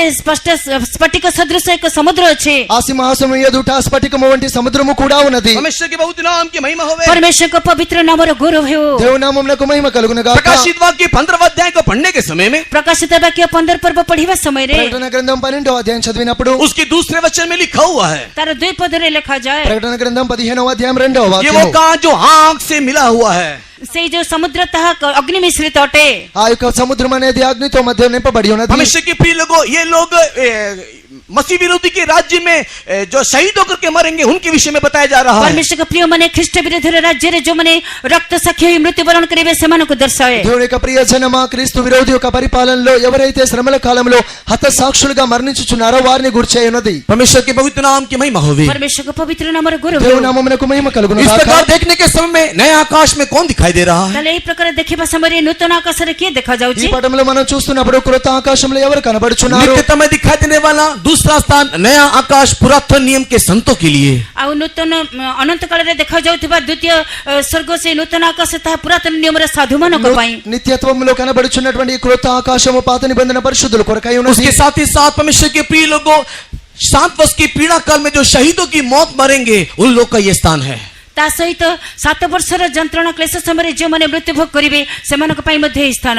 వారితో కూడా దేవుని యొక్క ప్రియ జనమా, ఎవరైతే శ్రమల కాలంలో 7 సంవత్సరముల మధ్యలో హత సాక్షులుగా దేవుని కొరకు మరణించుదురో వారికి ఈ స్థలమై ఉన్నది. परमेश्वर के बहुत नाम की महिमा होवे। పరమేశ్వరଙ୍କ పవిత్ర నామର గౌరవ దేవుని ହେଉ। నామమునకు మహిమ కలుగును लेकिन గాక. परमेश्वर के राज्य में सबसे श्रेष्ठ स्थान दुल्हन का स्थान है। ପରମେଶ୍ୱରଙ୍କ ରାଜ୍ୟରେ ସର୍ବଶ୍ରେଷ୍ଠ ସ୍ଥାନ ହେଉଛି କନ୍ୟାର ସ୍ଥାନ। దేవుని యొక్క ప్రియ జనమా, పరలోక రాజ్యంలో మిక్కిలి శ్రేష్టమైనది పెండ్లి కుమార్తె యొక్క इसी స్థలము. के लिए प्रभु यीशु मसीह जगत में रहने के समय में ସେଥିପାଇଁ ପ୍ରଭୁ ଯୀଶୁ ଖ୍ରୀଷ୍ଟ ପୃଥିବୀ ପୃଷ୍ଠରେ ରହିଥିବା ସମୟରେ దీని కొరకే ప్రభు అయిన యేసుక్రీస్తు ఈ భూమి మీద ఉన్నప్పుడు यौन रचित सुसमाचार उसके 14 अध्याय उसके पहले 2 वचन में इस प्रकार कहा, ଯୌନ ସୁସମାଚାର ତା 14 ପର୍ବ ତାର ପ୍ରଥମ 2 ପଦରେ ଏହି ପ୍ରକାର କହିଲେ। యోహాను సువార్త 14వ అధ్యాయం మొదటి 2 వాక్యములు యేసు ఈ విధముగా సెలవిచ్చిరి. तुम्हारा मन व्याकुल नहीं होना, ତୁମମାନଙ୍କର ହୃଦୟ ଉଦ୍ବିଗ୍ନ ନ ହେଉ। మీరు హృదయమందు వ్యాకుల పడకుడి. मेरे पिता के घर में अनेक निवास स्थान है, ମୋର ପିତାଙ୍କ ଗୃହରେ ଅନେକ ବାସସ୍ଥାନ నా ଅଛି। తండ్రి ఇంట అనేక నివాస స్థలములు ఉన్నవి. लेकिन मैं तुम्हारे लिए स्थान तैयार करने को जाता हूँ କିନ୍ତୁ ମୁଁ ତୁମମାନଙ୍କ ନିମନ୍ତେ ସ୍ଥାନ ପ୍ରସ୍ତୁତ କରିବାକୁ నేను ଯାଉଅଛି మీకు స్థలము సిద్ధపరచ వెలుచున్నాను और जब मैं आऊंगा ଆଉ ଯେତେବେଳେ ମୁଁ ଆସିବି అయితే ఎప్పుడైతే నేను వచ్చేదనో मैं तुमको वहीं ले जाऊंगा जहाँ पर मैं रहता हूँ ଯେଉଁ ସ୍ଥାନରେ ମୁଁ ଥାଏ ସେ ସ୍ଥାନରେ ମୁଁ ତୁମକୁ ଘେନି ଯିବି నేనుండు స్థలములో మీరు ఉండులాగున నేను వచ్చి మిమ్మల్ని తీసుకొని వెలుదును किस अर्थ के साथ यीशु मसीह ने इस बात को कहा କେଉଁ ଅର୍ଥ ସହିତ ଯୀଶୁଖ୍ରୀଷ୍ଟ ଏହି ବିଷୟ କହିଲେ ఏ భావముతో యేసు ఈ మాట సెలవిచ్చిరి मूसा के दर्शन के अनुसार మూసాଙ୍କ దర్ଶନ ଅନୁସାରେ మోషే యొక్క దర్శనం అనుసరించి యోహन्ना के दर्शन के अनुसार ଯୋହନଙ୍କ ଦର୍ଶନ ଅନୁସାରେ యోహాను యొక్క దర్శనం అనుసరించి मेरे पिता के घर में अनेक निवास स्थान है ମୋର ପିତାଙ୍କ ଗୃହରେ ଅନେକ ବାସସ୍ଥାନ ଅଛି నా తండ్రి ఇంట అనేక నివాసములు కలవు मेरे पिता के घर में अनेक निवास स्थान है ମୋର ପିତାଙ୍କ ଗୃହରେ ଅନେକ ବାସସ୍ଥାନ ଅଛି నా తండ్రి ఇంట అనేక నివాసములు కలవు अर्थात आंगन है ଆଉ ଅର୍ଥାତ୍ ସେ ବାହ୍ୟ ପ୍ରାଙ୍ଗଣ ଅଛି అనగా బయటి ఆవరణము पवित्र स्थान है ପବିତ୍ର ସ୍ଥାନ ଅଛି పరిశుద్ధ స్థలము महापवित्र स्थान है ମହାପବିତ୍ର ସ୍ଥାନ అతి ଅଛି పరిశుద్ధ స్థలము मेरे पिता के घर में अनेक निवास स्थान ମୋର है ପିତାଙ୍କ ଗୃହରେ ଅନେକ ବାସସ୍ଥାନ నా ଅଛି తండ్రి ఇంట అనేక నివాసములు नया पृथ्वी है ନୂତନ ପୃଥିବୀ నూతన భూమి అయ్యున్నది नया आकाश है ନୂତନ ଆକାଶ ଅଛି నూతన ఆకాశం అయ్యున్నది लेकिन मैं तुम्हारे लिए स्थान तैयार करने को जाता हूँ କିନ୍ତୁ ମୁଁ ତୁମମାନଙ୍କ ପାଇଁ ଏକ ସ୍ଥାନ ପ୍ରସ୍ତୁତ କରିବାକୁ ଯାଉଅଛି ఆయనను నేను మీకు ఒక స్థలము సిద్ధపరచ क्यों వెలుచున్నాను यीशु मसीह ने इस प्रकार कहा କାହିଁକି ଯୀଶୁଖ୍ରୀଷ୍ଟ ଏହି ପ୍ରକାର କହିଲେ ఎందుకు యేసు ఇలాగూ చెప్పెను उन दिनों में यहूदियों का विवाह करने का रीति ऐसा ही था ସେଇ ଦିନ ମାନଙ୍କରେ ଯୁହୁଦୀ ମାନଙ୍କର ବୈବାହିକ ରୀତି ଏ ପ୍ରକାର ଥିଲା ఆ దినముల యందు యూదుల యొక్క పెండ్లి అవస్థ కూడా ఈ విధంగానే ఉన్నది अगर कोई लड़का कोई लड़की को विवाह करना चाहता है तो ଆଉ ଯଦି କିଏ ସେ କୌଣସି ଝିଅ ସହିତ ପୁଅ ଝିଅ ସହିତ ବିବାହ କରିବାକୁ ଚାहे ఏదైనా ఒక అబ్బాయి ఒక అమ్మాయితో పెండ్లి చేసుకున్న గోరిని वो వదల अपने हाथ में दाखमधु को लेकर के उसके घर में जाता है ଆଉ ତାର ହାତରେ ଦ୍ରାକ୍ଷାରସ ନେଇକରି ତାଙ୍କ ଘରକୁ ଯାଏ అతని చేతిలో ఒక ద్రాక్షారసము తీసుకొని వారి ఇంటికి వెళ్ళవలెను अगर वो लड़की उसको पसंद आ गई तो ଆଉ ଯଦି ସେ ଝିଅ ତାକୁ ପସନ୍ଦ ଲାଗିଲା ఆ కుమార్తె ఆ యొక్క కుమారుణ్ణి అంగీకరించని యెడల वो अपना दाखमधु उसमें लेकर के उसके आगे बढ़ाता है ଆଉ ସେଇ ଦ୍ରାକ୍ଷାରସ ନେଇ ତାର ଆଗକୁ ବଢାଏ ఆ యొక్క ద్రాక్షారసం ముందుకు తీసుకొని వెళ్ళును अगर वो लड़की को लड़का पसंद आ गया तो ଆଉ ଯଦି ସେ ଝିଅକୁ ପୁଅ ପସନ୍ଦ ହେଲା ఒకవేళ ఆ అమ్మాయికి అబ్బాయి నచ్చిన యెడల वो दाखमधु को लेकर के पीती है ଆଉ ସେ ద్రాక్షారସ ନେଇକରି ପିଇ ଦିଏ ఆ అమ్మాయి ఆ ద్రాక్షారసం తీసుకొని త్రాగవలెను इससे समझ में आ गया लड़का ने लड़की को लड़की ने लड़के को पसंद कर लिया ଏଥିରୁ ବୁଝିପାରିଲେ ଯେ ପୁଅ ଝିଅକୁ ଝିଅ ପୁଅକୁ ପସନ୍ଦ କରିନେଲେ అప్పుడు గ్రహించుకొనగలము అబ్బాయి అమ్మాయిని అమ్మాయి అబ్బాయిని గ్రహించుకొనెను उस समय में ये लड़का इस लड़की को 10 सिक्का देता है ସେଇ ସମୟରେ ଏଇ ପୁଅ ସେ ଝିଅକୁ 10ଟି ମୁଦ୍ରା ଦେବ ఆ సమయంలో ఈ అబ్బాయి అతనికి 10 నాణెములు ఇవ్వవలెను और 10 सिक्का दे करके यही बोलेगा ଆଉ 10 ముద్ర ଦେଇ ଏହା କହିବ ఈ అబ్బాయి 10 నాణెములు ఇచ్చి ఇలాగూ చెప్పవలెను मेरे पिता के घर में अनेक निवास स्थान है ମୋର ପିତାଙ୍କ ଗୃହରେ ଅନେକ ବାସସ୍ଥାନ నా ଅଛି తండ్రి ఇంట అనేక నివాసములు కలవు लेकिन हम दोनों वास करने के लिए କିନ୍ତୁ ଆମେ ଦୁଇ ଜଣ ବାସ କରିବା అయితే ପାଇଁ మన ఇద్దరము నివాసము చేయ నిమిత్తము मैं एक घर को बनाऊंगा ମୁଁ ଏକ ଘର ନିର୍ମାଣ నేను ఒక କରିବି ఇల్లు నీకు నిర్మించదను और जब मैं उसको बना के पूरा करूंगा ଯେତେବେଳେ ମୁଁ ତାକୁ ନିର୍ମାଣ କରି ସମାପ୍ତ କରିବି ఎప్పుడైతే ఆ ఇంటిని నేను పూర్తి చేసి నీ యొద్దకు हम వచ్చేదను दोनों रहने के लिए वो बनाने के बाद मैं आकर के तुझे उस घर में लेकर के जाऊंगा ଆମେ ଦୁଇ ଜଣ ରହିବା ନିମନ୍ତେ ମୁଁ ତାକୁ ନିର୍ମାଣ କଲା ପରେ ମୁଁ ଆସି ତୁମକୁ ନେଇଯିବି మన ఇద్దరము చేరి కలిసి ఉండి నిమిత్తము నేను వచ్చి నిన్ను తీసుకొని వెళ్ళేదను परमेश्वर के बहुत नाम की महिमा होवे परमेश्वरको पवित्र नामର गौरव ହେଉ దేవుని యొక్క పరిశుద్ధమైన నామమునకు మహిమ కలుగును उसी रीति గాక से यीशु मसीह ने मंडली को बोला ସେଇ ଭାବରେ ଯୀଶୁ ଖ୍ରୀଷ୍ଟ ମଣ୍ଡଳୀକୁ କହିଲେ ఇదే విధముగా ప్రభువైన యేసు సంఘమునకు తెలిపెను उसी प्रकार यीशु मसीह ने नए नियम के प्रेरितों को मंडली को कहा ସେଇ ପ୍ରକାର ଯୀଶୁ ଖ୍ରୀଷ୍ଟ ନୂତନ ନିୟମର ପ୍ରେରିତଙ୍କୁ ମଣ୍ଡଳୀକୁ କହିଲେ ఇదే విధముగా ప్రభువైన యేసు అపోస్తలుల యొక్క సంఘమునకు కొరత నిబంధన సంఘముకు సెలవిచ్చెను वो मेरे पिता के घर में अनेक निवास स्थान है ମୋର ପିତାଙ୍କ ଗୃହରେ ଅନେକ ବାସସ୍ଥାନ నా ଅଛି తండ్రి ఇంట అనేక నివాసములు కలవు अगर नहीं होता तो मैं तुमको कह देता ଆଉ ଯଦି ନଥାନ୍ତା ତାହେଲେ ମୁଁ କହିଦିଅନ୍ତି ఒకవేళ లేని యెడల నేను మీతో చెప్పుదును तुम्हारे एक स्थान तैयार करने को मैं जा रहा हूँ ଆଉ ତୁମମାନଙ୍କ ପାଇଁ ସ୍ଥାନ ପ୍ରସ୍ତୁତ କରିବାକୁ ଯାଉଛି మీ కొరకు ఒక స్థలము సిద్ధపరచ నేను వెలుచున్నాను परमेश्वर के नाम की महिमा होवे परमेश्वरको नामର गौरव हेଉ దేవుని నామమునకు మహిమ కలుగును గాక दुल्हा के साथ रहने के लिए वो स्थान दिखाई दे रहा है ବରଙ୍କ ସହିତ ରହିବା ପାଇଁ ସେ ସ୍ଥାନ ଦେଖାଯାଉଛି పెళ్లి కుమారునితో కలిసి నివసించు నిమిత్తం ఆ స్థలమై ఉన్నది वो स्थान कौन सा स्थान है ସେଇ ସ୍ଥାନ କେଉଁ ସ୍ଥାନ ఆ స్థలము ఏమై ఉన్నది परमेश्वर के प्रिय लोगों वही ये प्रकाशित वाक्य 21वें अध्याय के दूसरे वचन में हमने पढ़ के देखा परमेश्वरको प्रिय ମାନେ ସେହି ବିଷୟକୁ ଆମେ ପ୍ରକାଶିତ ବାକ୍ୟ 21 ପର୍ବ 2 ପଦରେ ପଢିକି ଦେଖିଲୁ దేవుని యొక్క ప్రియ జనమ ప్రకటన గ్రంథము 21వ అధ్యాయం 2వ వాక్యంలో చదివి చూసి ఉన్నాము परमेश्वर के बहुत नाम की महिमा होवे परमेश्वरको पवित्र नामର गौरव हेउ దేవుని పరిశుద్ధ నామమునకు మహిమ मैंने కలుగును नया గాక यरूशलेम को स्वर्ग से उतरते हुए देखा ମୁଁ ନୂତନ ଜେରୁସାଲେମକୁ ସ୍ୱର୍ଗରୁ ଅବତରଣ କରିବାର ଦେଖିଲି నూతన యెరూషలేము పరలోకము నుండి అలంకరింపబడినది దానికి वो नया यरूशलेम जो स्वर्ग से उतर रहा था ସେଇ ନୂତନ ଜେରୁସାଲେମ ସ୍ୱର୍ଗରୁ ଅବତରଣ କରୁଥିଲା నూతన యెరూషలేము పరలోకము నుండి దిగి వచ్చుచున్నది वो एक दुल्हन के समान तैयार थी ସେ କନ୍ୟା ସଜ୍ଜିତ ଥିଲା అది పెండ్లి కుమార్తె వలె అలంకరింపబడి సిద్ధపడెను परमेश्वर के नाम की महिमा होवे परमेश्वरको नामର गौरव हेउ దేవుని నామమునకు మహిమ కలుగును वो గాక नया यरूशलेम जो दुल्हन के समान तैयार थी ସେଇ ନୂତନ ଜେରୁସାଲେମ ଯେ କି କନ୍ୟା ସଦୃଶ ସଜ୍ଜିତ ଥିଲା నూతన యెరూషలేము ఏదనగా పెండ్లి కుమార్తె వలె సిద్ధపడినది किसके लिए वो तैयार थी? କାହା ନିମନ୍ତେ ସେ ସଜ୍ଜିତ ଥିଲା? అది ఎవరి కొరకు సిద్ధపడను वो दूल्हे के साथ मुलाकात करने के लिए तैयार ସେ है। ବରଙ୍କ ନିମନ୍ତେ ସାକ୍ଷାତ କରିବା ପାଇଁ ପ୍ରସ୍ତୁତ। తన పెండ్లి కుమారుని పిలుచు నిమిత్తము అది సిద్ధపడను यहाँ पर एक स्थान के बारे में बताया जा रहा है, ଏଠାରେ ଏକ ସ୍ଥାନ ବିଷୟରେ ଲେଖାଯାଉଛି, ఇక్కడ ఒక స్థలము గురించి చెప్పబడను लेकिन वो एक स्त्री के साथ नहीं तो एक दुल्हन के साथ तुलना किया जा रहा କିନ୍ତୁ है। ତାହା ଏକ ସ୍ତ୍ରୀ ସହିତ କନ୍ୟା ସହିତ ତାହା ତୁଳନା କରାଯାଉଛି। అయితే అది ఒక స్త్రీ వలెను ఒక పెండ్లి కుమార్తెగా वो పోల్చబడుచున్నది किसकी दुल्हन के समान तुलना किया जा रहा है? ତାହେଲେ ଏଇ କନ୍ୟା ସହିତ କାହାର ତୁଳନା କରାଯାଉଛି? कहार कन्या सहित तुलना करा ତାହା କାହାର କନ୍ୟା ସହିତ ତୁଳନା କରାଯାଉଛି? ఎవరి పెండ్లి కుమార్తెగా అది సిద్ధపడబడుచున్నది ओ उसकी दुल्हे के लिए तैयार की व्यवस्था में दुल्हे के लिए वो तैयार होकर दिखाई दे ସେ रही है। ଆପଣା ବର ନିମନ୍ତେ ସେ ପ୍ରସ୍ତୁତ ହେଇକି ସଜ୍ଜିତ ହୋଇ ଦେଖାଯାଉଛି। తన పెండ్లి కుమారుని యొక్క పెండ్లి కుమార్తెగా तो సిద్ధపడుచున్నది ये दुल्हा कौन है? ତାହେଲେ ଏଇ ବର କିଏ? ఈ పెండ్లి కుమారుడు ఎవరు प्रकाशित वाक्य 19वें अध्याय के 7 और 8 वचन को पढ़ने के समय में ପ୍ରକାଶିତ ବାକ୍ୟ 19 ପର୍ବ ତାର 7-8 ପଦ ପଢିବା ସମୟରେ ప్రకటన గ్రంథము 19వ అధ్యాయము 7-8 వాక్యములు చదివినప్పుడు प्रकाशित वाक्य 19वें अध्याय के 7 और 8 वचन को पढ़ने के समय में ପ୍ରକାଶିତ ବାକ୍ୟ 19 ପର୍ବ ତାର 7-8 ପଦ ପଢିବା ସମୟରେ ప్రకటన గ్రంథం 19వ అధ్యాయము 7-8 వాక్యములు చదివినప్పుడు पढ़ेंगे। एक संदूक रखा हुआ है, भाषा का संदूक। ସେଇ ମହାପବିତ୍ର ସ୍ଥାନରେ ଏକ ନିୟମ ସିନ୍ଧୁକ ରଖାଯାଇଛି। ఆ అతి పరిశుద్ధ స్థలము మధ్యలో ఒక నిబంధన మందసం ఉంచబడి ఉన్నది उसी संदूक के ऊपर शेकेना महिमा उतर कर आया है। ଆଉ ସେଇ ସିନ୍ଧୁକ ଉପରେ ସାକ୍ଷୀନ ମହିମା ଓହ୍ଲାଇ ଆସିଛି। ఆ నిబంధన మందసం మీద షెకీనా మహిమ దిగి వచ్చెను परमेश्वर के बहुत नाम की महिमा हो गई। परमेश्वरको पवित्र नामର गौरव ହେଉ। దేవుని యొక్క పరిశుద్ధ నామమునకు మహిమ కలుగును पुरातन గాక नियम में कोई उस स्थान में जा नहीं सकता था, ପୁରାତନ ନିୟମରେ କେହି ସେ ସ୍ଥାନକୁ ଯାଇପାରୁନଥିଲେ, పాత నిబంధన కాలంలో ఎవరు ఆ స్థలమునకు వెళ్ళలేరు क्योंकि नया यरूशलेम पुरातन नियम के लिए नहीं है। କାରଣ ନୂତନ ଜେରୁସାଲେମ ପୁରାତନ ନିୟମର ଲୋକମାନଙ୍କ ପାଇଁ ନୁହେଁ। ఎందుకనగా పాత నిబంధన పరిశుద్ధుల కొరకు నూతన యెరూషలేము కాదు लेकिन इब्रानी की किताब 10वें अध्याय को पढ़ करके देखिए, ଏବ୍ରୀ ତାର 10 ପର୍ବ ପଢିକି ଦେଖନ୍ତୁ। అయితే హెబ్రీయులు రాసిన పత్రిక 10వ అధ్యాయాన్ని చదివి प्रभु చూడండి यीशु मसीह के शरीर के द्वारा, प्रभु यीशु ख्रीष्टଙ୍କ शरीर द्वारा, ప్రభుని యేసుక్రీస్తు యొక్క శరీరము ద్వారా कलवरी क्रूस के मृत्यु के द्वारा, काल्वरी क्रूस मृत्यु द्वारा, కల్వారి మరణము ద్వారా 10वें अध्याय के 20वें वचन में लिखा हुआ है, 10 పర్బର 20 పదରେ ଲେଖାଯାଏ। 10వ అధ్యాయం 20వ వాక్యంలో वो రాయబడి ఉన్నది. नए नियम के लोगों के लिए उसने पर्दा फाड़ दिया। ସେ ନୂତନ ନିୟମର ଲୋକମାନଙ୍କ ନିମନ୍ତେ ସେ ବିଚ୍ଛେଦ ବସ୍ତ୍ର ଛିରିଗଲା। ఆయన కృత నిబంధన సంఘము కొరకై తెరను చీల్చెను इसी कारण से नए नियम के लोग इस नया यरूशलेम में प्रवेश कर सकते हैं। ସେଥିପାଇଁ ନୂତନ ନିୟମର ଲୋକମାନେ ନୂତନ ଜେରୁସାଲେମରେ ପ୍ରବେଶ କରିପାରନ୍ତି। ఇందువల్లనే కృత నిబంధన సంఘస్థులు దేవుని యొక్క నూతన యెరూషలేములో उस ప్రవేశింపగలుగుతున్నారు नया यरूशलेम के अंदर नहीं तो अति पवित्र स्थान के अंदर देखने से ସେଇ ନୂତନ ଜେରୁସାଲେମ ଭିତରେ ଅର୍ଥାତ ମହାପବିତ୍ର ସ୍ଥାନ ଭିତରେ ଦେଖିଲେ ఈ అతి పరిశుద్ధ స్థలంలో అనగా నూతన యెరూషలేం మధ్యలో చూసినప్పుడు परमेश्वर के प्रिय लोगों का संदूक है, वही है सियोन। परमेश्वरको प्रिय माने से जो सिन्धुक ଅଛି ତାହା ହେଉଛି ସିଓନ। దేవుని యొక్క ప్రియ జనము ఒక నిబంధన మందస్సుని మంది అదే సియోన్ అయి और ये ఉన్నది. सियोन बोलने से क्या है? ସିଓନ କହିଲେ କଣ? ఈ సియోన్ అనగా ఏమి प्रकाशित वाक्य 14 अध्याय को आप पढ़ के देखने से ପ୍ରକାଶିତ ବାକ୍ୟ 14 ପର୍ବ ପଢିକି ଦେଖିଲେ ప్రకటన గ్రంథము 14వ అధ్యాయాన్ని చదివినప్పుడు 1 से लेकर के 5 तक के वचनों में सियोन के बारे में लिखा है। 1 ପଦରୁ 5 ପଦ ପର୍ଯ୍ୟନ୍ତ ସିଓନ ବିଷୟରେ ଲେଖାଯାଏ। మొదటి వాక్యం నుండి 5వ వాక్యంలో సియోను గురించి రాయబడి ये ఉన్నది. वो है जो मेमना के पीछे पीछे चलते हैं। ଏମାନେ ସେମାନେ ଅଟନ୍ତି ଯେଉଁମାନେ କି ମେଷ ଶାବକ ପଛେ ଅନୁଗମନ କରନ୍ତି। వీరెవరనగా గొర్రె పిల్ల ఎక్కడికి వెళ్ళినో అక్కడికి వెంబడించిన వారు. बीते शाम के समय में हमने देखा कि कौन यीशु के पीछे जा सकता है। ଗତ ସନ୍ଧ୍ୟା ସମୟରେ ଆମେ ଦେଖିଥିଲୁ କିଏ ଯୀଶୁଙ୍କ ଅନୁଗାମୀ ହୋଇପାରେ। గత సాయంకాలంలో మనము చూసి ఉన్నాము యేసును వెంబడించే జనులు ये ఎవరు. सियोन 1,44,000 लोगों को दिखाता है। ଏଇ ସିଓନ 1,44,000 ଲୋକଙ୍କୁ ଦର୍ଶାଏ। ఈ సియోను 1,44,000 మంది కొరకు. कई लोग प्रकाशित वाक्य के 7 अध्याय में 1,44,000 को बोलते हैं, वो और ये दोनों एक ही है ଆଉ करके। କେତେ ଲୋକ ପ୍ରକାଶିତ ବାକ୍ୟ 7 ପର୍ବରେ ଯୋଉ 1,44,000 ଲୋକଙ୍କ ବିଷୟରେ ଲେଖାଯାଏ ସେମାନେ ଏମାନେ ଏକ ବୋଲି କୁହନ୍ତି। వారెవరనగా ప్రకటన గ్రంథం 14వ అధ్యాయం మొదటి వాక్యం తెలుపుచున్నది 144,000 మంది. प्रकाशित वाक्य के 7वें अध्याय में लिखा हुआ 1,44,000 यहूदियों के मध्य में से है। ପ୍ରକାଶିତ ବାକ୍ୟ 7 ପର୍ବରେ ଲେଖାଯାଇଥିବା 1,44,000 ଯୁହଦୀ ମାନଙ୍କ ମଧ୍ୟରୁ। ప్రకటన గ్రంథం 7వ అధ్యాయంలో రాయబడిన 144,000 మంది యూదుల మధ్యలో. लेकिन प्रकाशित वाक्य 14 अध्याय के 3 और 4 वचन को पढ़ने से ପ୍ରକାଶିତ ବାକ୍ୟ 14 ପର୍ବ 3-4 ପଦ ପଢିବା ప్రకటన ସମୟରେ గ్రంథం 14వ అధ్యాయం 3-4 వాక్యములు చదివినప్పుడు इन लोग मनुष्यों के मध्य में से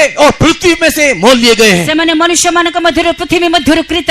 వీరైతే భూలోకములో నుండి మనుషుల్లో నుండి కొనబడిన వారు. परमेश्वर के बहुत नाम की महिमा होवे। परमेश्वरଙ୍କ ପବିତ୍ର ନାମର ଗୌରବ ହେଉ। దేవుని పరిశుద్ధ నామమునకు మహిమ కలుగును इनका గాక. संख्या 1,44,000 है। ସେମାନଙ୍କର ସଂଖ୍ୟା 1,44,000। వీరి సంఖ్య 144,000 మంది. इनके मुंह में एक नया गीत है। ସେମାନଙ୍କ ମୁଖରେ ନୂତନ ଗୀତ। వీరి నోట క్రొత్త కీర్తన ఉండెను. इन लोग कुंवारी हैं। ସେମାନେ କୁମାରୀ వీరు ଅଟନ୍ତି పవిత్రులైన కన్యకలు. परमेश्वर के बहुत नाम की महिमा होवे। ପରମେଶ୍ୱରଙ୍କ ପବିତ୍ର ନାମର ଗୌରବ ହେଉ। దేవుని పరిశుద్ధ నామమునకు प्रभु స్తోత్రము. यीशु मसीह के नाम से और प्रभु यीशु मसीह के राज्य के लिए जो अपना सब कुछ परित्याग करके ପ୍ରଭୁ ଯୀଶୁ ଖ୍ରୀଷ୍ଟଙ୍କ ନାମରେ ପ୍ରଭୁ ଯୀଶୁ ଖ୍ରୀଷ୍ଟଙ୍କ ରାଜ୍ୟ ନିମିତ୍ତ ସର୍ବସ୍ୱ ପରିତ୍ୟାଗ କରି ప్రభు అయిన యేసు నిమిత్తము సువార్త నిమిత్తము పరలోక రాజ్యం నిమిత్తము సమస్తమును త్యజించిన వారు, जो लोग अपने आप को परमेश्वर के लिए नपुंसक बना देते हैं, ଯେଉଁମାନେ ଆପଣାକୁ ପରମେଶ୍ୱରଙ୍କ ନିମନ୍ତେ ନପୁଂସକ କରନ୍ତି ఎవరైతే వారిని వారుగానే తమను తాముగా దేవుని కొరకు నపుంసకులుగా उन చేసుకునేదో लोगों के लिए सिय्योन रखा हुआ है। ସେମାନଙ୍କ ପାଇଁ ସିଓନ ରଖାଯାଇଛି। వారి కొరకై సియోను ఉంచబడి ఉన్నది. यशायाह की किताब 56वें अध्याय को पढ़ने से ଯେସାୟା ତାର 56 ପର୍ବ ପଢିଲେ, యెషయా గ్రంథం 54వ అధ్యాయాన్ని చదివినప్పుడు, यशायाह 56 को पढ़ने से ଯେସାୟା ତାର 56 పర్ବ పଢିବା యెషయా ସମୟରେ 56వ అధ్యాయాన్ని చదివినప్పుడు उसके 4 और 5 वचन में लिखा है, ତାର 4-5 పଦରେ ଲେଖାଯାଏ, అక్కడ 4-5 వాక్యంలో రాయబడి ఉన్నది. पुत्र और कन्या से भी उत्तम स्थान नपुंसकों के लिए रखा हुआ है। పుత్ర కన్యా అపేక్ష ఉత్తమ స్థాన నపుంసక ମାନଙ୍କ నిమిత్తే రଖାଯାଇଛି। కొడుకులు కూతుళ్ళు అనిపించుకుంటే శ్రేష్టమైన పేరు షంఢుల కొరకు ఇవ్వబడుచున్నది. परमेश्वर के नाम की महिमा होवे। పరమేశ్వరଙ୍କ నామର గౌరవ ହେଉ। దేవుని నామమునకు మహిమ కలుగును पुत्र గాక. और कन्या से भी श्रेष्ठ स्थान नपुंसकों के लिए। పుత్ర కన్యా అపేక్ష శ్రేష్ఠ స్థాన నపుంసక ମାନଙ୍କ నిମନ୍ତେ। కొడుకుల కంటేను కూతుళ్ళ కంటేను శ్రేష్టమైన పేరు నపుంసకులకై. कौन सा नपुंसक के लिए? ତାହେଲେ କେଉଁ నపుంసక ପାଇଁ? ఎటువంటి నపుంసకులకై? वही हमने कल पढ़ करके देखा मत्ती रचित सुसमाचार 19वें अध्याय के 12 वचन में। ତାହା ଆମେ କାଲି ପଢିକି ଦେଖିଥିଲୁ ମାଥ୍ୟୁ ତାର 19 పర్ବ 12 పଦରେ। దాన్నే మనం నిన్నటి దినమున మత్తయి సువార్త 19:12లో చదివినాము. परमेश्वर के राज्य के लिए जो अपने आप को नपुंसक बना देते हैं, పరమేశ్వరଙ୍କ రాజ్ୟ నిమిత్తే ସେମାନେ ଆପଣାକୁ నపుంసକ କରନ୍ତି। పరలోక రాజ్యం నిమిత్తము ఎవరైతే తమను తాముగా నపుంసకులుగా చేసుకుని ఉన్నారో, उनके लिए पुत्र कन्या से भी श्रेष्ठ स्थान। କାରଣ ତାହା ହେଉଛି పుత్ర కన్ୟା ମାନଙ୍କ ଅପେକ୍ଷା ଶ୍ରେଷ୍ଠ ସ୍ଥାନ। వారికే కొడుకుల కంటేను కూతుళ్ళ కంటేను శ్రేష్టమైన స్థలము. प्रकाशित वाक्य 21वें अध्याय को पढ़ने से ప్రకాశిత వాక్య 21 పర్ବ పଢిଲେ, ప్రకటన గ్రంథం 21వ అధ్యాయాన్ని यरूशलेम చదివినప్పుడు निवासियों के बारे में लिखा हुआ है, वे लोग मेरे पुत्र होंगे और मैं उनका पिता होऊंगा। ଏବଂ ଜେରୁସାଲେମ ନିବାସୀ ମାନଙ୍କ ବିଷୟରେ ଲେଖାଯାଏ, ସେମାନେ ଆମର పుత్ర ହେବେ, ମୁଁ ସେମାନଙ୍କର పిତା ହେବି। నూతన యెరూషలేము యొక్క జనుల గురించి రాయబడి ఉన్నది, వారు నా కుమారులై ఉందురు, నేను వారికి తండ్రిని అయి ఉందును. लेकिन नपुंसक के लिए नया यरूशलेम में भी एक श्रेष्ठ स्थान। నపుంసక ମାନଙ୍କ నిమిత్తే నూతన జెరూసలేమରେ ଏକ ଶ୍ରେଷ୍ଠ ସ୍ଥାନ। అయితే నూతన యెరూషలేములో నపుంసకుల కొరకై ఒక శ్రేష్టమైన స్థలం वो ఉన్నది. ये परमेश्वर के प्रिय लोगों स्वर्गराज में दिखाई देने वाला नित्यता का सियोन। ଆଉ ସେ ହେଉଛି ପରମେଶ୍ୱରଙ୍କ ପ୍ରିୟ ମାନେ ସ୍ୱର୍ଗ ରାଜ୍ୟରେ ଦେଖାଯାଉଥିବା ଅନନ୍ତ సియోన్। అదే దేవుని యొక్క ప్రియ జనమా నూతన నిత్యత్వంలో కనబడుచున్నటువంటి నూతనమైన సియోన్ అయి ఉన్నది. सियोन के लिए एक अनुभूति से होकर के हमको गुजरना है। ଆଉ సియోన్ నిమిత్తే ଏକ ଅନୁଭବ ହେଇକିରି ଆମେ ତା ଭିତରେ ଦେଇ ଅତିକ୍ରମ କରିବା। అయితే ఈ సియోను కొరకు ఒక అనుభవాన్ని మనం అనుభవించాలి. परमेश्वर के नाम की महिमा होवे। ପରମେଶ୍ୱରଙ୍କ ନାମର ଗୌରବ ହେଉ। దేవునికి స్తోత్రము. अनेक प्रकार की अनुभूति में एक अनुभूति क्या है मालूम? ଅନେକ ବିଭିନ୍ନ ଅନୁଭୂତି ଭିତରେ ଏକ ଅନୁଭୂତି କଣ? అనేక అనుభవం మధ్యలో ఒక అనుభవం ఏమనగా, जगत के द्वारा वो रिजेक्टेड होना चाहिए। ଆଉ ଜଗତ ଦ୍ୱାରା ସେମାନେ ଅଗ୍ରାହ୍ୟ ହେବେ। వారి లోకము ద్వారా విసర్జించబడాలి. यीशु मसीह को भी राजमिस्त्रियों ने रिजेक्ट कर दिया, तिरस्कार कर दिया। ଆଉ ଯୀଶୁ ଖ୍ରୀଷ୍ଟଙ୍କୁ ମଧ୍ୟ ରାଜମିସ୍ତ୍ରୀ ମାନେ ତାଙ୍କୁ ତିରସ୍କାର କଲେ, ପ୍ରତ୍ୟାଖ୍ୟାନ କଲେ। ప్రభు అయిన యేసును కూడా రాజ్య సంబంధులు విసర్జించిరి, పరిత్యజించిరి. परमेश्वर के प्रिय लोग वही सियोन का कोने का पत्थर बन गया। ପରମେଶ୍ୱରଙ୍କ ପ୍ରିୟ ମାନେ ସେ ସିଓନର କୋଣ ପ୍ରସ୍ତର ହେଲେ। దేవుని యొక్క ప్రియ జనమా విసర్జింపబడిన అదే దేవుని